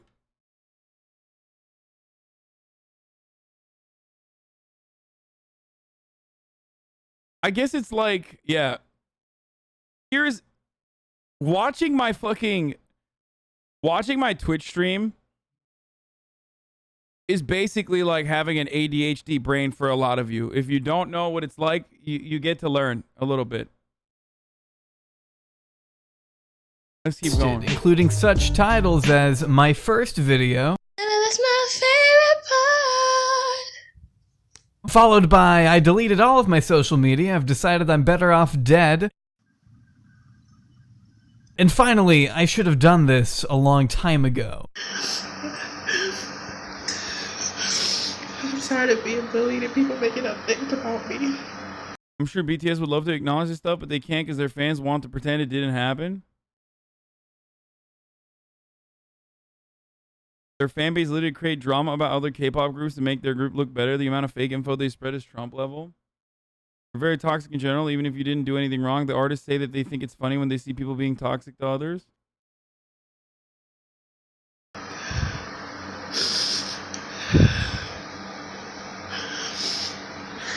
I'm saying I'm better off dead. Everybody sees me. A response to online bullying that I guess didn't last long since she posted this the next day. I got a very stanky pussy, a very stanky pussy. So it's hard to get a read on her. My really sexy and incredibly hot friend Primink covered Lovely Peaches on his channel last year, where he did bring up a pretty good point. Peaches' entire internet presence seems to revolve around 2 types of content. One that consists of pretty harmless yet still ridiculous types of troll videos, where she just kind of acts dumb and messes with people. And another that isn't that. It's kind of like this.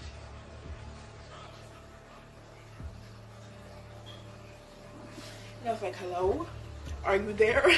Are you there? But he's in heaven now. If you ask me, there's a pretty considerable difference between pretending to act stupid in a Q&A and flashing your vagina at a kid on Instagram Live. I mean, this is a woman who constantly posts videos of her sex. That's jail. That's literally jail. You didn't look at apologies, so I feel like you're gonna get clapped. By who, dude? K-pop stands for what? I acknowledge that they apologize, motherfucker. What are they gonna get mad at me that like...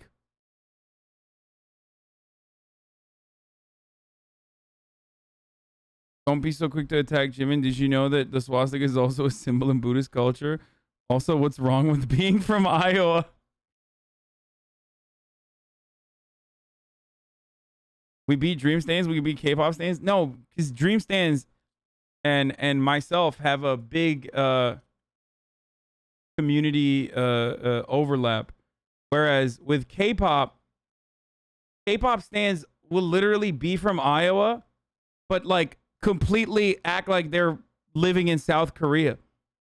So they will disregard things I'm saying. They'll act like they don't know what I'm talking about.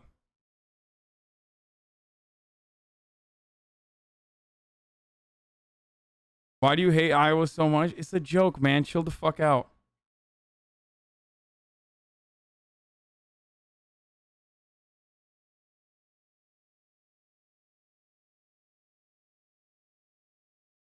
Sexual encounters with men, streams herself sucking dick, even hooking up with married men. But I get that's a lot. So yeah, we'll get into that in a little bit. Because when I went down this rabbit hole, I wanted to know, why does she? How is she not in jail, dude?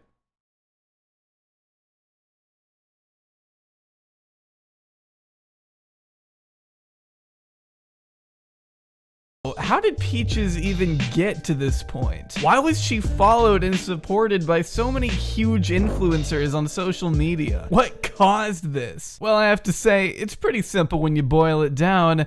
Kids. Obviously. What do you think? It's no secret that kids are not hard to entertain. Like, you show them something insane, like a woman trying to fight her alter ego on camera, and they're probably gonna want more. Like, okay, to be fair, there was one view on that video, you know what I mean? Like a moth attracted to a bug light, they can't get enough of what will probably hurt them in the long run. Before she went completely viral on TikTok, Peaches was no stranger amongst stan Twitter, thanks to her reaction memes and I guess just overall bizarre reputation. Plus she's a barb, so yeah, that probably helped. Nicki is the queen and she always will be. I don't know why you hating on her. She the queen of rap. And what's funny, she could never be replaced. Queen Latifah, the queen of rap, baby. Who? You have to admit, it is a pretty impressive feat to maintain such a massive audience for so long, despite all of her account terminations. She posts all the time, mostly with the same song. The same song. Just all of her TikToks, the same song. You so bad, yeah, and baby, I want you so bad, yeah. Then to the end, you so bad, yeah, and baby, I want you so bad, yeah. Someone goes, didn't you eat your own shit? Her response is yes, and I love it. Heart. You so bad, yeah, and baby, I want you so bad.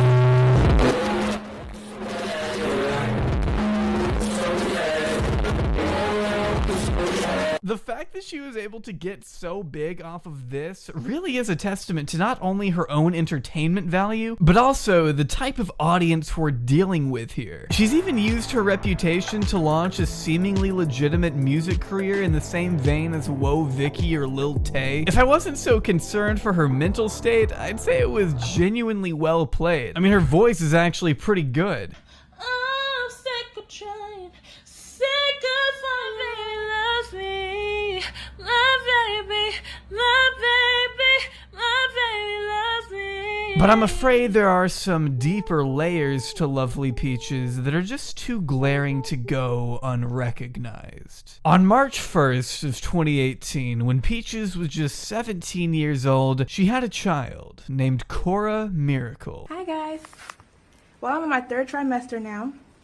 Only 3 more months. Now at this point, Peaches had already established a pretty sizable reputation. She had a name for herself. So as you could imagine, an audience of a couple 100,000 people were pretty thrilled upon hearing the news. And just like any young mother, the birth of her child fundamentally impacted her life on an unmeasurable scale. Just not in the way that you would think. Peaches loves ya. Mwah. But before we get into this tale of wonder, we do have a sponsor, Raycon. This is the narrator sounds like the game theorist. Yeah, he is. That's another theory. A game theory. Try and pull off the biggest and most controversial lie of her career. Hello, good morning. I don't really feel like this video needs that much of an introduction. I just want to talk about a few things, and I made this page specifically for that issue. Now, this YouTube channel will be based off of the story of Core Miracle and what really happened to her. A lot of assumptions were made up about the situation. You know, people, they just assume things and they run with it. Bro, I have to pee, but like, It didn't take long for pee. I have to pee, but I cannot leave this video unattended. You know what I mean? Like, I have to pee so fucking bad, but I'm legitimately worried that if I go pee right now, there's gonna be some fucking TOS shit going on, you know? Peaches' language towards her infant daughter to become more and more unusual, drifting into rather distressing waters pretty quickly. I don't care what nobody says. Nobody can tell me how I should treat my child. You know why? Because she's mine, and I brought her into this world. And I hope she sees this too. I brought you into this world, ho. She's a dick-sucking hoe. All she do is get fucked all motherfucking day. She's a hoe. I love to watch my baby girl get fucked in her pussy. Getting fucked hard and getting raped by grown men. Now, if you haven't noticed... Okay, dude, why did you make me... Dude, no. I'm not watching this, dude.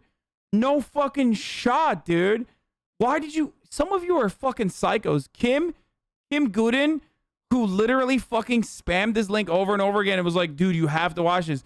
Dude, you have to watch this. The fuck is wrong with you?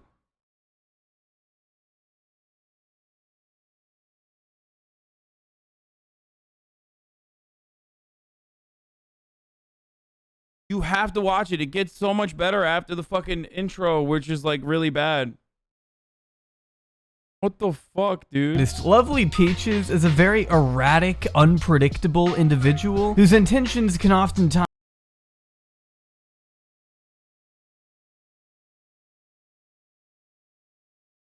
No, I can't do this, dude.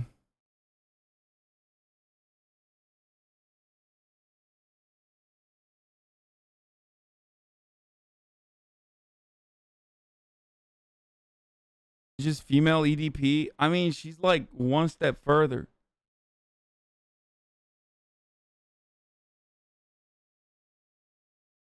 And again, EDP is a Eagles fan, so he probably ate some dookie too. Maybe just like horse doo-doo. I don't know if that makes it better or worse.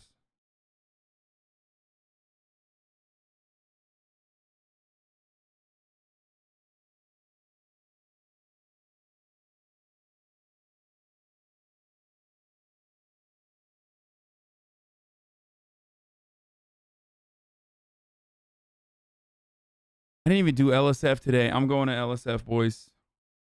I'm done with this. I can't do this anymore. Streamer uses green screen to create an interactive bar which I can control the phone, jukebox, and other things through sound alerts. Everybody's relax. Charlie Barley, Bar, how can I help you? Alright, I'll be back. Hey, big boy. Hello? Hey, you wanna have intercourse on the phone right now? I can't. I'm working. I'm at my bar. I'm the bartender. Did you know my boobs are so big? I don't know who you are, so I don't know how big your boobs are. Do you have big boobs? No, I'm Charlie. My boobs are small. I don't really have boobs. Small boobs are hot too. I'm into that. Okay, well, do you want to know about the bar? Do you want to kiss? I can't because we're on the phone. Kiss? Have you never heard that song, Kiss Me Through the Phone? Oh, yeah. I don't really get it, though. How does that work? We're doing it right now, actually. Oh, this is it? You're our... So nervous. I'm just gonna act cool. Everybody's relax. Charlie Barley, Bar, how can I help you? Hey, big boy. Hello? Hey, you wanna have intercourse on the phone right now? I can't. I'm working. I'm at my bar. I'm the bartender. Did you know my boobs are so big? I don't know who you are, so I don't know how big your boobs are. Do you have big boobs? No, I'm Charlie. My boobs are small. I don't really have boobs. Small boobs are hot too. I'm into that. Okay, well, do you want to know about the bar? Do you want to kiss? I can't because we're on the phone. Have you never heard that song, Kiss Me Through the Phone? Oh yeah, I don't really get it though. I love coming back, and I'm just seeing again, people claps. I go pee. I know the video is gonna fucking roll again. Ordinary Games has made an hour-long video tracking down a league of crypto wallets of multiple people involved in different token scams. Oh no. Oh no. Save the Kids is worse than you thought. Go check it out. Oh no, no, no, no, no. This motherfucker is just up their asses, dude. Oh, brother, I guess we gotta watch this later. Maybe tomorrow. Jesus fucking Christ, dude. We looked at crypto earlier, so I'm not going to do it today. Hello, guys and gals. Me, Mudahar. Oh, what the fuck? Okay, we'll look at Mudahar's video tomorrow, but what is this, Asmin? The actual real racism. And it happens, there was like a guy in it was a guild on Fairlena on my server, and they found out that a guy was black, and they kicked him out of the guild. They re-invite him back into the guild, and they're like, are you still black? And he says, yeah. And then they kick him back out of the guild again. What the fuck? Yeah, obviously, like, Jamili was the worst one. Jamili, obviously, was probably, I think, the one that Nick probably dislikes the most. Yeah, like, it's not even, like, that's what I'm saying. Like, this is not, like, I'm not talking about jokes. I'm not talking about memes. I'm not talking about, you know, somebody who browses Poll or like 4chan and they repeat like some meme. Like, nah, bro, like this is actual really bad stuff. It's like doxing, DDoSing, the like super serious racism, posting pictures of girls' nudes constantly to try to like spread them to embarrass her as much as possible. Like this is, it's the legitimate worst stuff that you can possibly do. The actual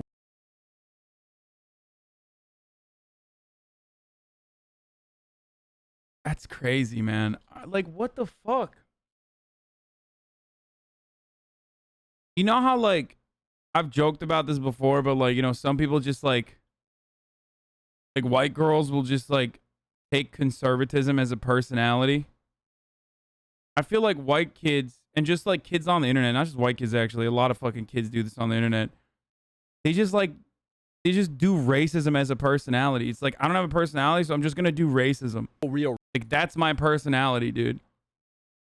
Look at how fucking edgy and cool I am because I'm doing racism. It's like, dude, you're literally just repeating the same hateful shit that your dad repeated.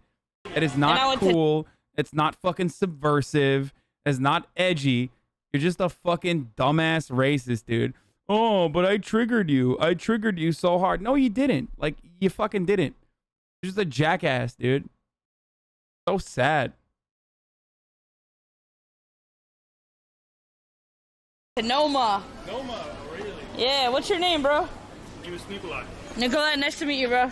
You too. Do you watch the streams at all? Of course. Oh, nice. So are you streaming right now? Yeah. I have a message. Yeah, say it. Mizkif, get better content. Oh, shit. I wanted to say that too, but I fucking got him, dude. Oh my god. Internationally known to have no content.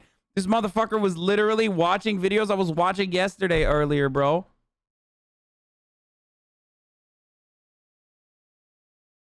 Yeah, I see your fucking chats. I see you chatters telling me like, Mizkif, look at what Mizkif is watching, Pepela. Look at what Mizkif is watching. I see. I know. Oldest Miz kid? True.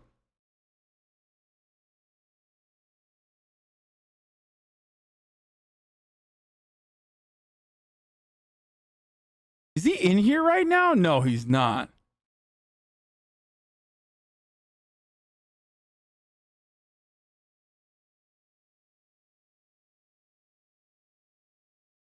can. And I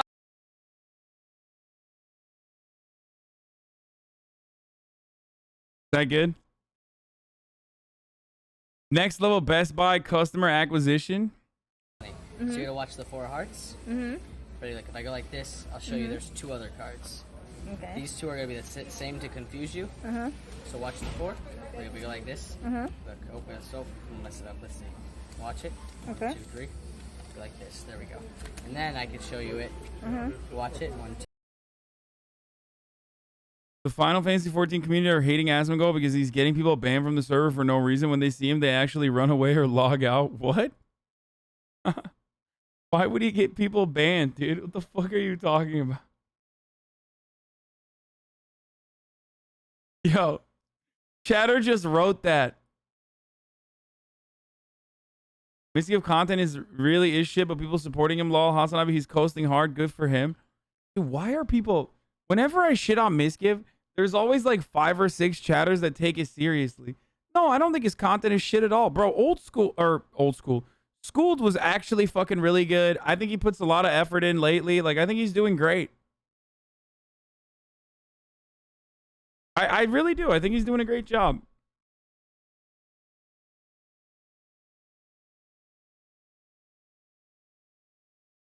Square Enix stopped selling the game because the servers were so full. That's why they hate him.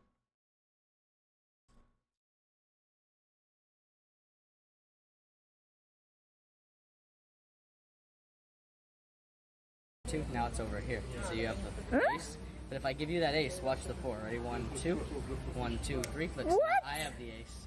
Look in your hand. What? Watch. If I take the 4 and I put my 4 in my pocket, I'm going to show you. Watch the aces. Like 1, 2.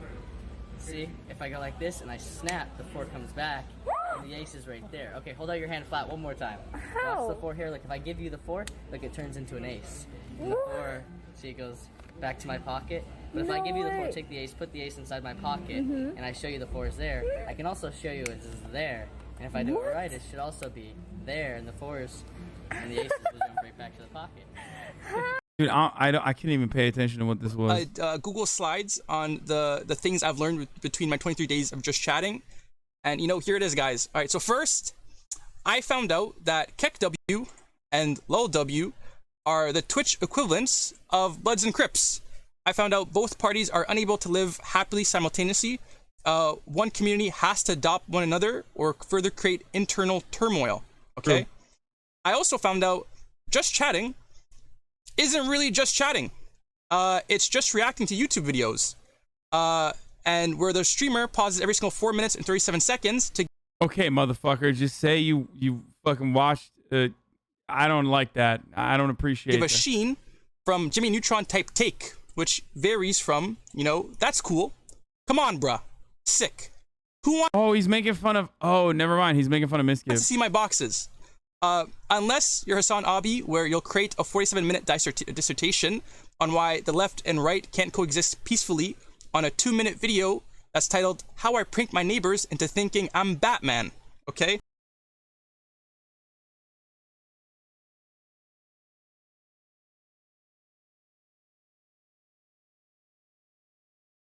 Batman literally is a vigilante billionaire fascist who beats up people with mental illness, okay? Reducing them to a lifetime of crippling medical debt. How the fuck does no one ever talk about this? If he wanted to truly solve crime, he should tackle the socioeconomic conditions in which violent crime manifests. He literally beats the fucking poor, dude. Okay? I'm serious. Sick and tired of it.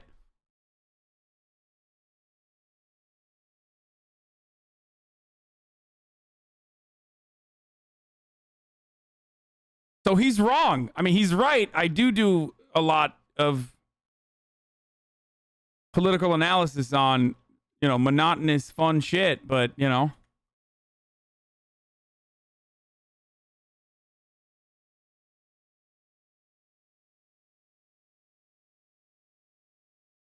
Batman does have the means and the time to institute real political change. And instead, all he does is fucking dress up in his underwear and beat the shit out of, like, you know, people with mental illness. Fucked up. Creepy stranger persists trying to get Ginny in his car. 3 minutes. Really? Yeah. Y'all was about to... Bro, this is crazy. What the fuck? Yo, Ginny should not be streaming on her own, honestly. Like, what is happening? It's just like every time there's like a new fucking clip of just like someone trying to do something to her. You know what I mean? To go to New York. Do you want to ride? It's Save okay. money. It's okay. It comes Don't in take through. the Uber. They like crazy, you know? They like talk to you and shit. Like you want like a normal person. Yeah, normal person who stopped in the fucking side of a goddamn New Jersey highway. Why does she do this, bro? She literally needs like a chaperone, dude. Wow, Islamist take, dude. Says woman shouldn't travel alone, needs male chaperone. But like for real, she actually does need like some friends to be with her. I'll park right over there. Yeah, it's okay. The Uber comes in 3 minutes. Thanks for the offer, though. You sure? Yeah, I'm fine. York is like 5 minutes. I could just drive you there, drop you off. Yeah, Don't spend the money. it's okay. I have a lot of money, so. What? I have a lot of money, so it's okay. I'm offering you to ride. It's okay. 3 minutes. I mean, this is like literally the daily LSF, like Ginny escapes kidnapping, the clip that we watch now. I'm like actually worried, dude. What the fuck? Ginny narrowly evades kidnapper. Gone emotional.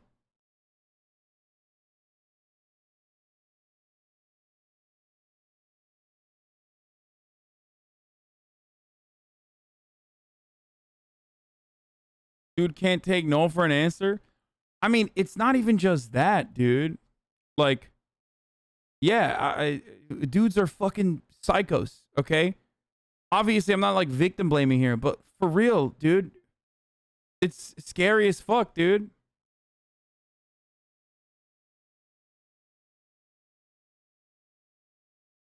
This is just what being a woman is like. People are just actually seeing it for once.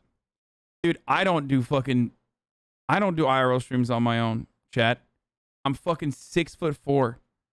I don't do IRL streams on my own. There's a reason for that, okay? So if I don't fucking do IRL streams on my own, then, you know,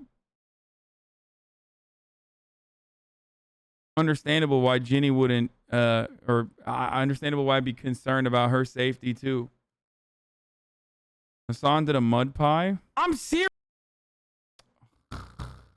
Good one, dude. Good one, chatter. Good one, chatter.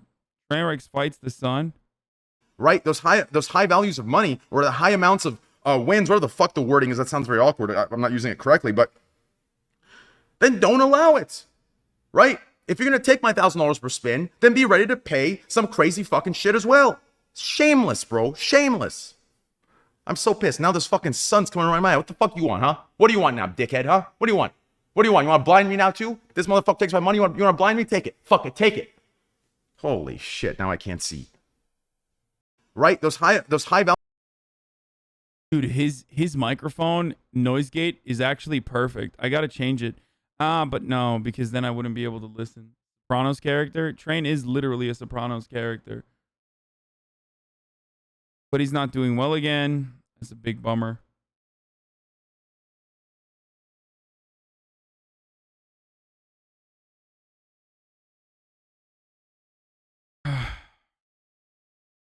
S-Fan moved into his new home. Soda. What? Bitch, I'm trying to cook this Yola. 100 round drum on the bottom of that shit. Chop a nigga down like a fucking lawnmower. AK-47 around my motherfucking shoulder. Soda. What? Bitch, I'm... Damn, that's sick. S-Fan moved to Canada too? That's tight. FF14 community recreates Asmongold's room in game. I mean, this is exactly it. Let's see, guys. How accurate is it? Let me go ahead and see. All right, guys. What do you think? Is it close? I think it's pretty good, right? Yeah, it's actually pretty fucking good. It's too real. I mean, this is exactly it. Dude, the chair that Asmongold sits in cannot be good for his back, dude. I like that they had the same clothes too, but that's not that hard. He always wears the same shit. Wired Reporter does a deep dive into Twitch's gambling boom. Uh-oh. Wait, why is the tweet unavailable?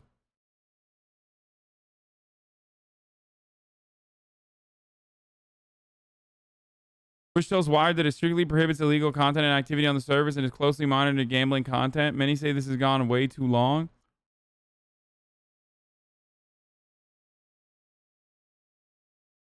Canada needs to happen ASAP. Nick Nam wrote in a private Discord DM to Felix XQC Langyel, 25, Twitch's #2 streamer. Wait, who's #1 then?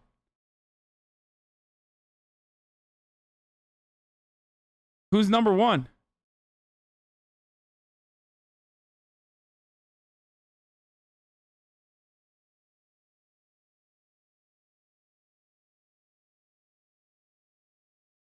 I knew this was going to happen.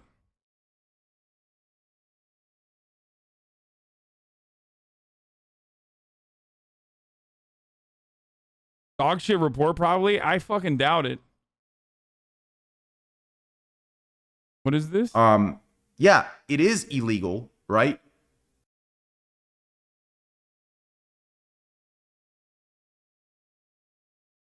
Read how it starts. I called it months ago, dude. I fucking called this months ago. Tyler Nicknam was getting out of Texas. Nicknam, 30, is a top streamer on Twitch, where he's better known as Trainwrecks to his 1.5 million followers. For hours on end, Nicknam was hitting the slots on stake.com, an online cryptocurrency casino, and his most prominent Twitch sponsor to live audiences of 25,000. Damn, they fucking did him dirty, dude. My man's cracking out fucking... They quoted Mizkif? It wasn't my money, Matthew Mizkif Renovato said on his Twitch channel on June. Renovato, 26, says he was getting offers to do gambling streams for $35,000 an hour, double the price tag of his typical sponsorships, for 10-hour-long streams over the course of a month. I mean, Train has more than 25. He's like a 40K streamer now, dude. Is Wired considered mainstream media? Yes. To be fair, I don't want to get quoted in articles like this, because then everyone's going to be like, dude, Hasan and his fucking journalist friends are writing articles about us and like fucking up Twitch. I personally don't like it when articles like this are written, because then it's like, and then people get fucking mad at me. I'm sure people will still say that it's my fault and I actually contributed to this or some shit like that. But I've been telling all of you motherfuckers on Twitch, we know you don't have journalist friends. I mean, okay.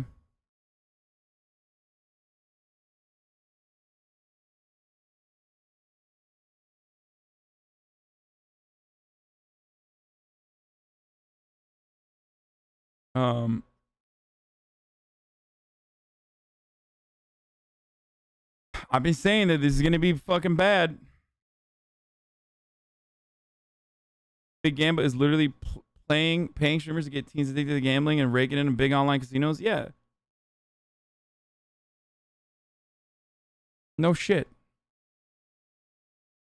Of course they were going to write about this, dude.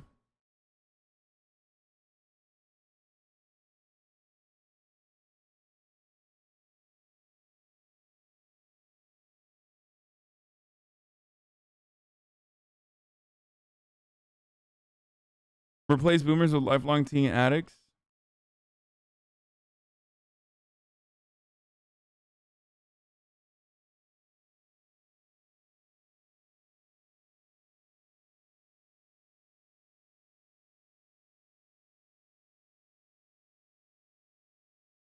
Cutie Cinderella hits her charity goal 25 minutes into stream. Wait, holy shit. Louise, guys. This was exactly what I asked for my birthday.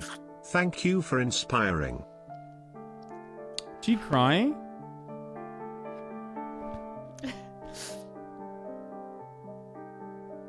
What am I supposed to do? What am I supposed to do? End stream, dude. End stream host Mizkif. Duh. Literally just went live.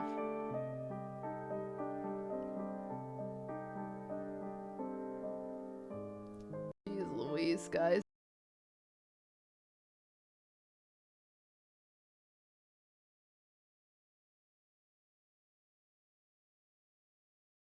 Today's a very special stream. It's my normal annual charity stream in honor of my mom that I lost 5 years ago. I'll be raising money for Alvia Sanctuary and efforts to raise enough for a habitat. Please come hang out. It would mean the world to me.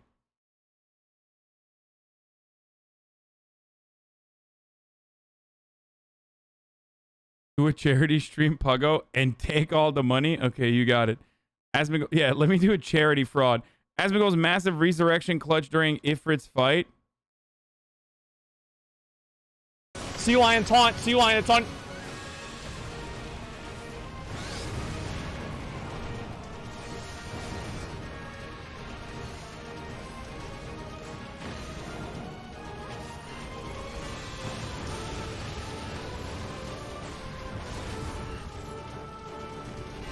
Survive till limit break. Survive till limit break. Survive. Survive. Survive, Sea Lion. Anubis, you got it, man. You got it, man. This is all you, Anubis. Anubis, do it. Do it now. Yes! Let's go. I'll pick him back up. Taunting, taunting, taunting. Take it home. Take it home. Get out of it. There we go. We can still kill it. We can still kill it. We can still.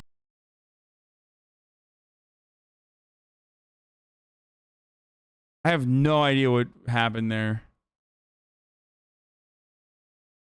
I feel like chatters are just pumping out "Let's go" for no reason. The only thing I understood is that it's top of the hour and it's time for a 60-second ad break. And for the past 7 minutes, I've been thinking of a good way to do a fucking segue. But because my brain is like ceased to function at this point of the day, it's just like I had no good one. Okay, I said understand it. Past 7 minutes, I've literally just been thinking about like, how do I do a good segue? Like, fuck. They're going to say Hasan washed. He lost it. He's no longer got it. Like, he used to do the best segues. He no longer does good segues. I'm washed now, dude. Fucking washed, boys. What's not washed is this ad break, though. If you no longer want to see it, you know, you can subscribe. $5, Twitch Prime for free. Ad block, VPN. Here's the 1 minute ad break now. This next level drone micro. Dude, when LSF has gaming clips, I don't understand what's going on at all. 야, 원치를 보이셨죠? 진짜 렉이 같지 않아?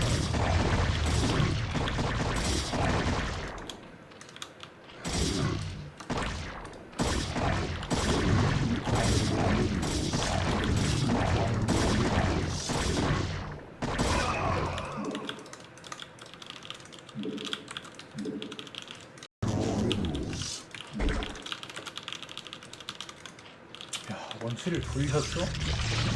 진짜 렉이 같지 않아?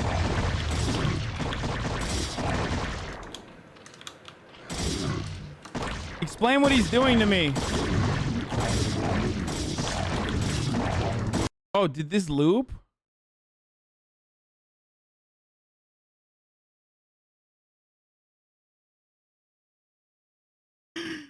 Bro. Bro, I literally thought he just kept going.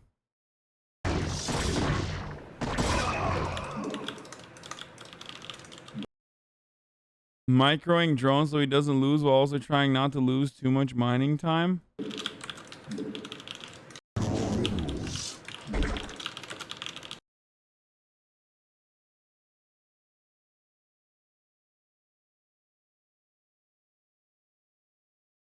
I don't know. I've watched this like 3 times. I still don't know what's going on, dude.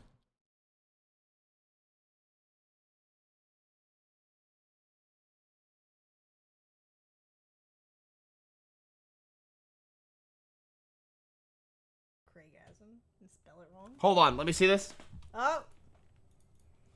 Hasan! Hasan is doing ban appeals with fucking Amaranth. He literally is copying my content. I'm gonna kill him. Is it Cinderella or Cinderella? How do you spell that? I said I was gonna do ban appeals for a week, dude. For 1 fucking week, I said I was gonna do ban appeals, and then he did ban appeals with Amaranth. Wait, what? Oh, come on. I don't mean like seriously. I love Mizkif. Shut up. God damn it. You guys are like fucking ridiculous. He doesn't even know her damn name. I know, but I don't know how to spell it. What is D-E-R. Stolen content. Stolen content, chat. Listen, he's trying to spell Cinderella. Give him like 20 minutes and come back. All right. Miz is such a fucking nerd. Yo, Maya, Papa Tit.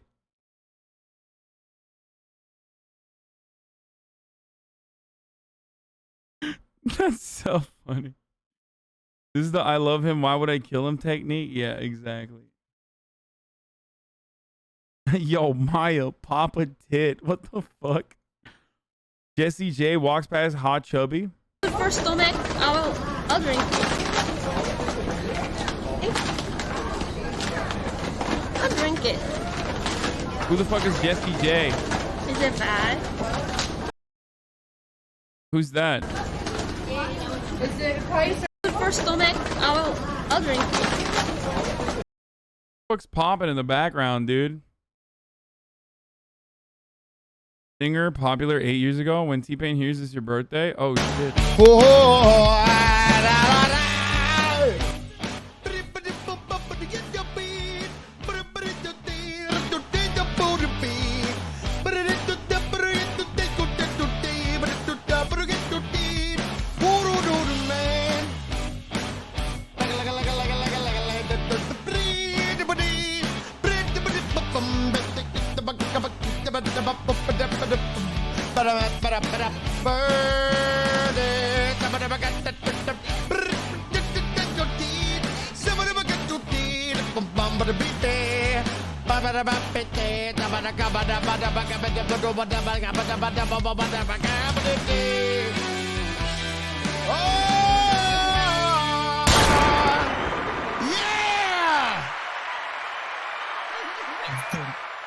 Happy birthday, you piece of shit. I love you, brother. He said he had 3 barbecues already. That's fucking wholesome as shit, dude. Jovex explains just chatting. We already just saw this. Is this the same clip? Google Slides on the. Yeah, we already saw this. Into things. Yeah, and he fucking caught my ass. He does that for a chatter's birthday. You don't even thank your subs. Yeah, exactly. Northern Line on LSF. Oh shit. Let's see. Avatar is Adolf Hitler. Try explaining that one to your nieces at the cookout. What? Hey, Uncle Tanner, can we play on your Switch? No. What? Why let my kids play on your Switch, man? What's the problem? Oh, the world's most infamous Nazi is my me. So I think. What the hell is this? Cause Dad left? You know, I told you you could talk to me about that anytime. I know things got hard, and after that happened, you ended up spending a lot of time online in your formative years. It kind of stunned. Dude, just tell him you're a fucking Korean cafe fan, okay? Easy clap. That's all you need to do. Your emotional growth, but you can still tell him you like K-pop, dude. Talk to me, no matter what. We're still family. Sorry, I just love K-pop. It's not that political. Oh, I didn't hit the boost. Avatar is Adolf. Just love Nazi stuff, not political though.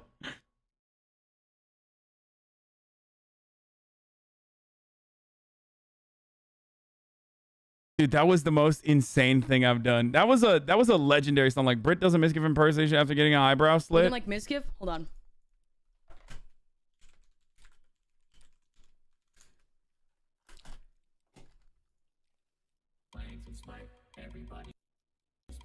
Everybody will be dragging to the plains and smite. Moxie! Everybody will be pumping and be feeling it right. Everybody will be watching Mizkif play. Looking like Mizkif? Okay, that's actually pretty good. That's way better than my impression. That's how you know I don't watch Mizkif. After everything Asman has said about gamer streams, he's now addicted himself.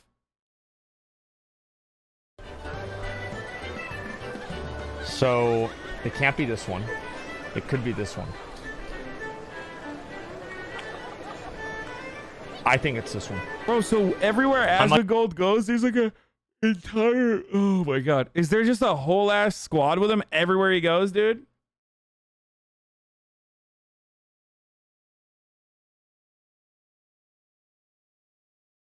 Like 99% sure it's this one.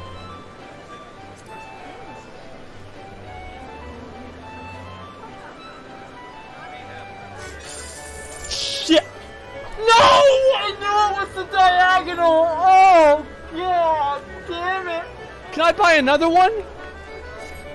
You know, this Hope is you like, see you again tomorrow. No, no. This is what happens. Listen, this is what happens when, like, you pair anonymity with IRL streaming.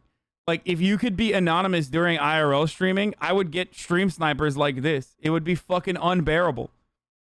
Luckily, gamers never leave their homes, which is why whenever Asmongold does, like, an IRL stream in an MMORPG, basically, he's just fucking surrounded. Pepela, Texas? Yeah, that was kind of like that. You'd be 100k Andy if you played Final Fantasy 14 right now? Fuck no. Dude, I don't know how to play. Those are... None of my fans are on Final Fantasy 14.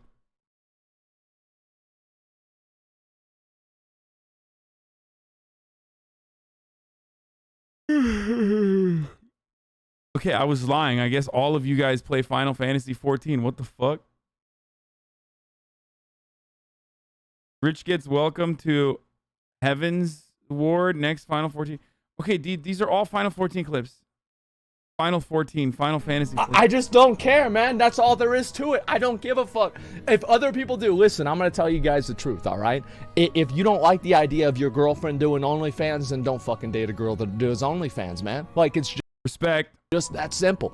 And I honestly think that's totally fine. If that makes you insecure, if you don't want to be with a girl like that, then fucking don't. That's more for me. Big dick energy, dude. That's more for I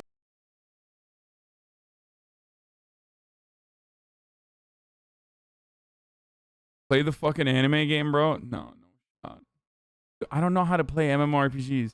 Soda with the biggest brain, high IQ play. Waiting. He's like at the front near the stairs. Xbox turn off! Xbox off! Oh, he Confirm! has our big thing. Alright, Soda, we got this. It's okay if our ship sinks. No, it's not. One of the guys died. Waiting. He's like at the front near the stairs.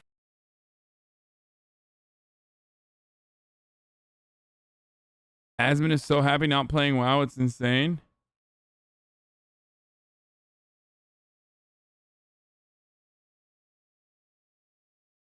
Wait, what happened? What did he do?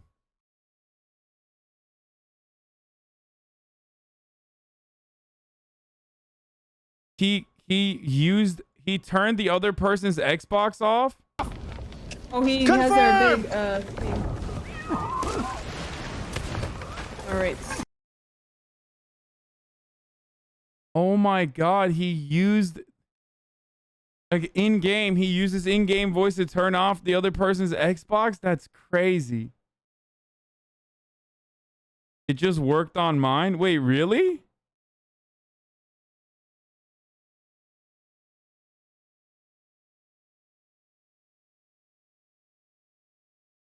That is so fucked up. Velvet7 on Twitch ban. Bro, this girl has just only been talked about as far as getting banned. I got banned 3 times from Twitch by their own mistake, still banned now. I know I got banned by my own mistake before, but the last 3 bans was ridiculous. It's been more than a year now. LSF constantly talks about her. I don't even know why she got banned. Was it because she had big boobs or something?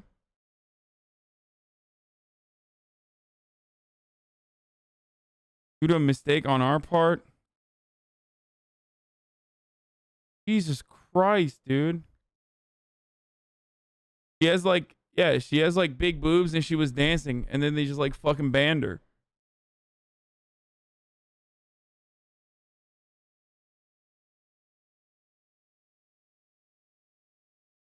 Hey Siri.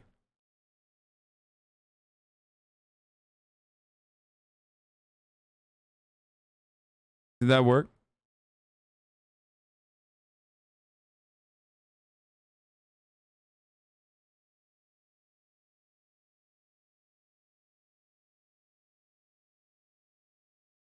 Hey Siri, Google Meat Spin. Oh fuck, it worked on my phone. Oh no. What the fuck? Why?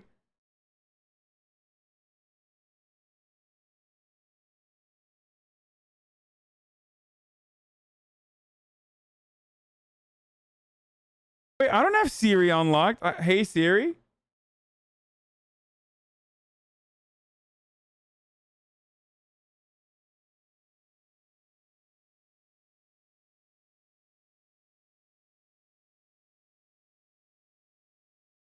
Okay, Google.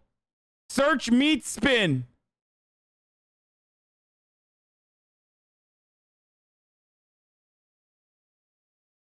You fucking Android bitches, get fucked, dude.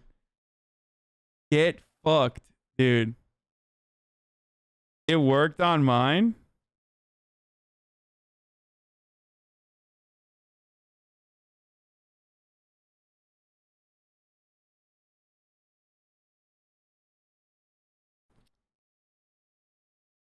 That is nuts, dude.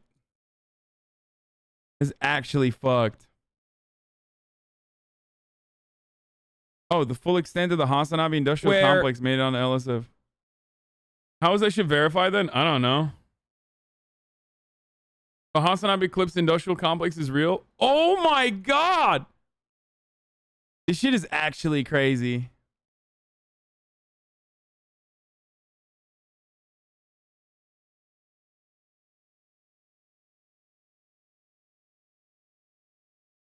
What the fuck is this, dude?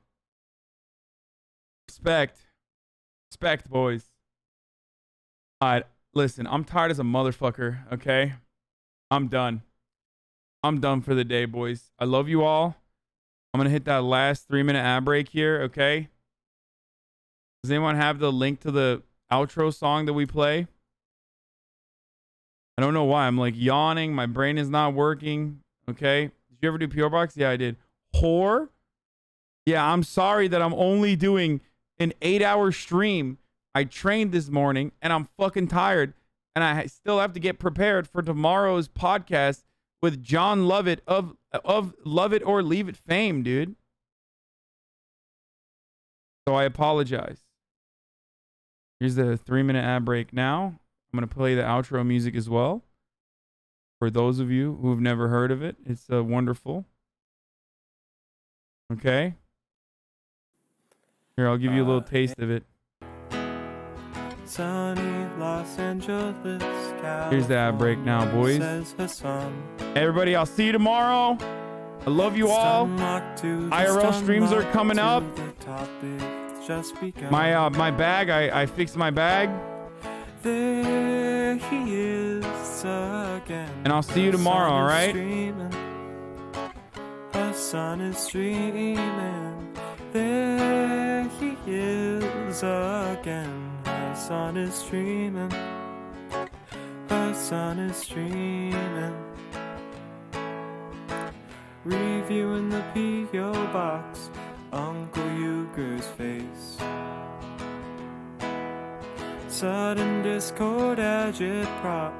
Gray names take on race. Tiny Bernie Sanders, LGBTQ Air Force. The whole left at your fingertips, and Anye out your door. The H3 Crowder debate, the Young Turks online show. 3 full fucking years of this, and plenty more to go. 90-day fiancé, talks of champagne bourgeoisie. A Trump rally live reaction, a mass riot in DC. There he is again, Hasan is streaming. Hasan is streaming. There he is again, Hasan is streaming. Hasan is streaming. Reading live stream fail comments, Austin show chat advice. In All the ways the right-wing pipeline can suck you in online. JCS react, Lord friend gets broken, cover blown. A full-blown mass pandemic, months of streaming in your home. Total radicalization coming out to find. The system you were taught to trust in was broken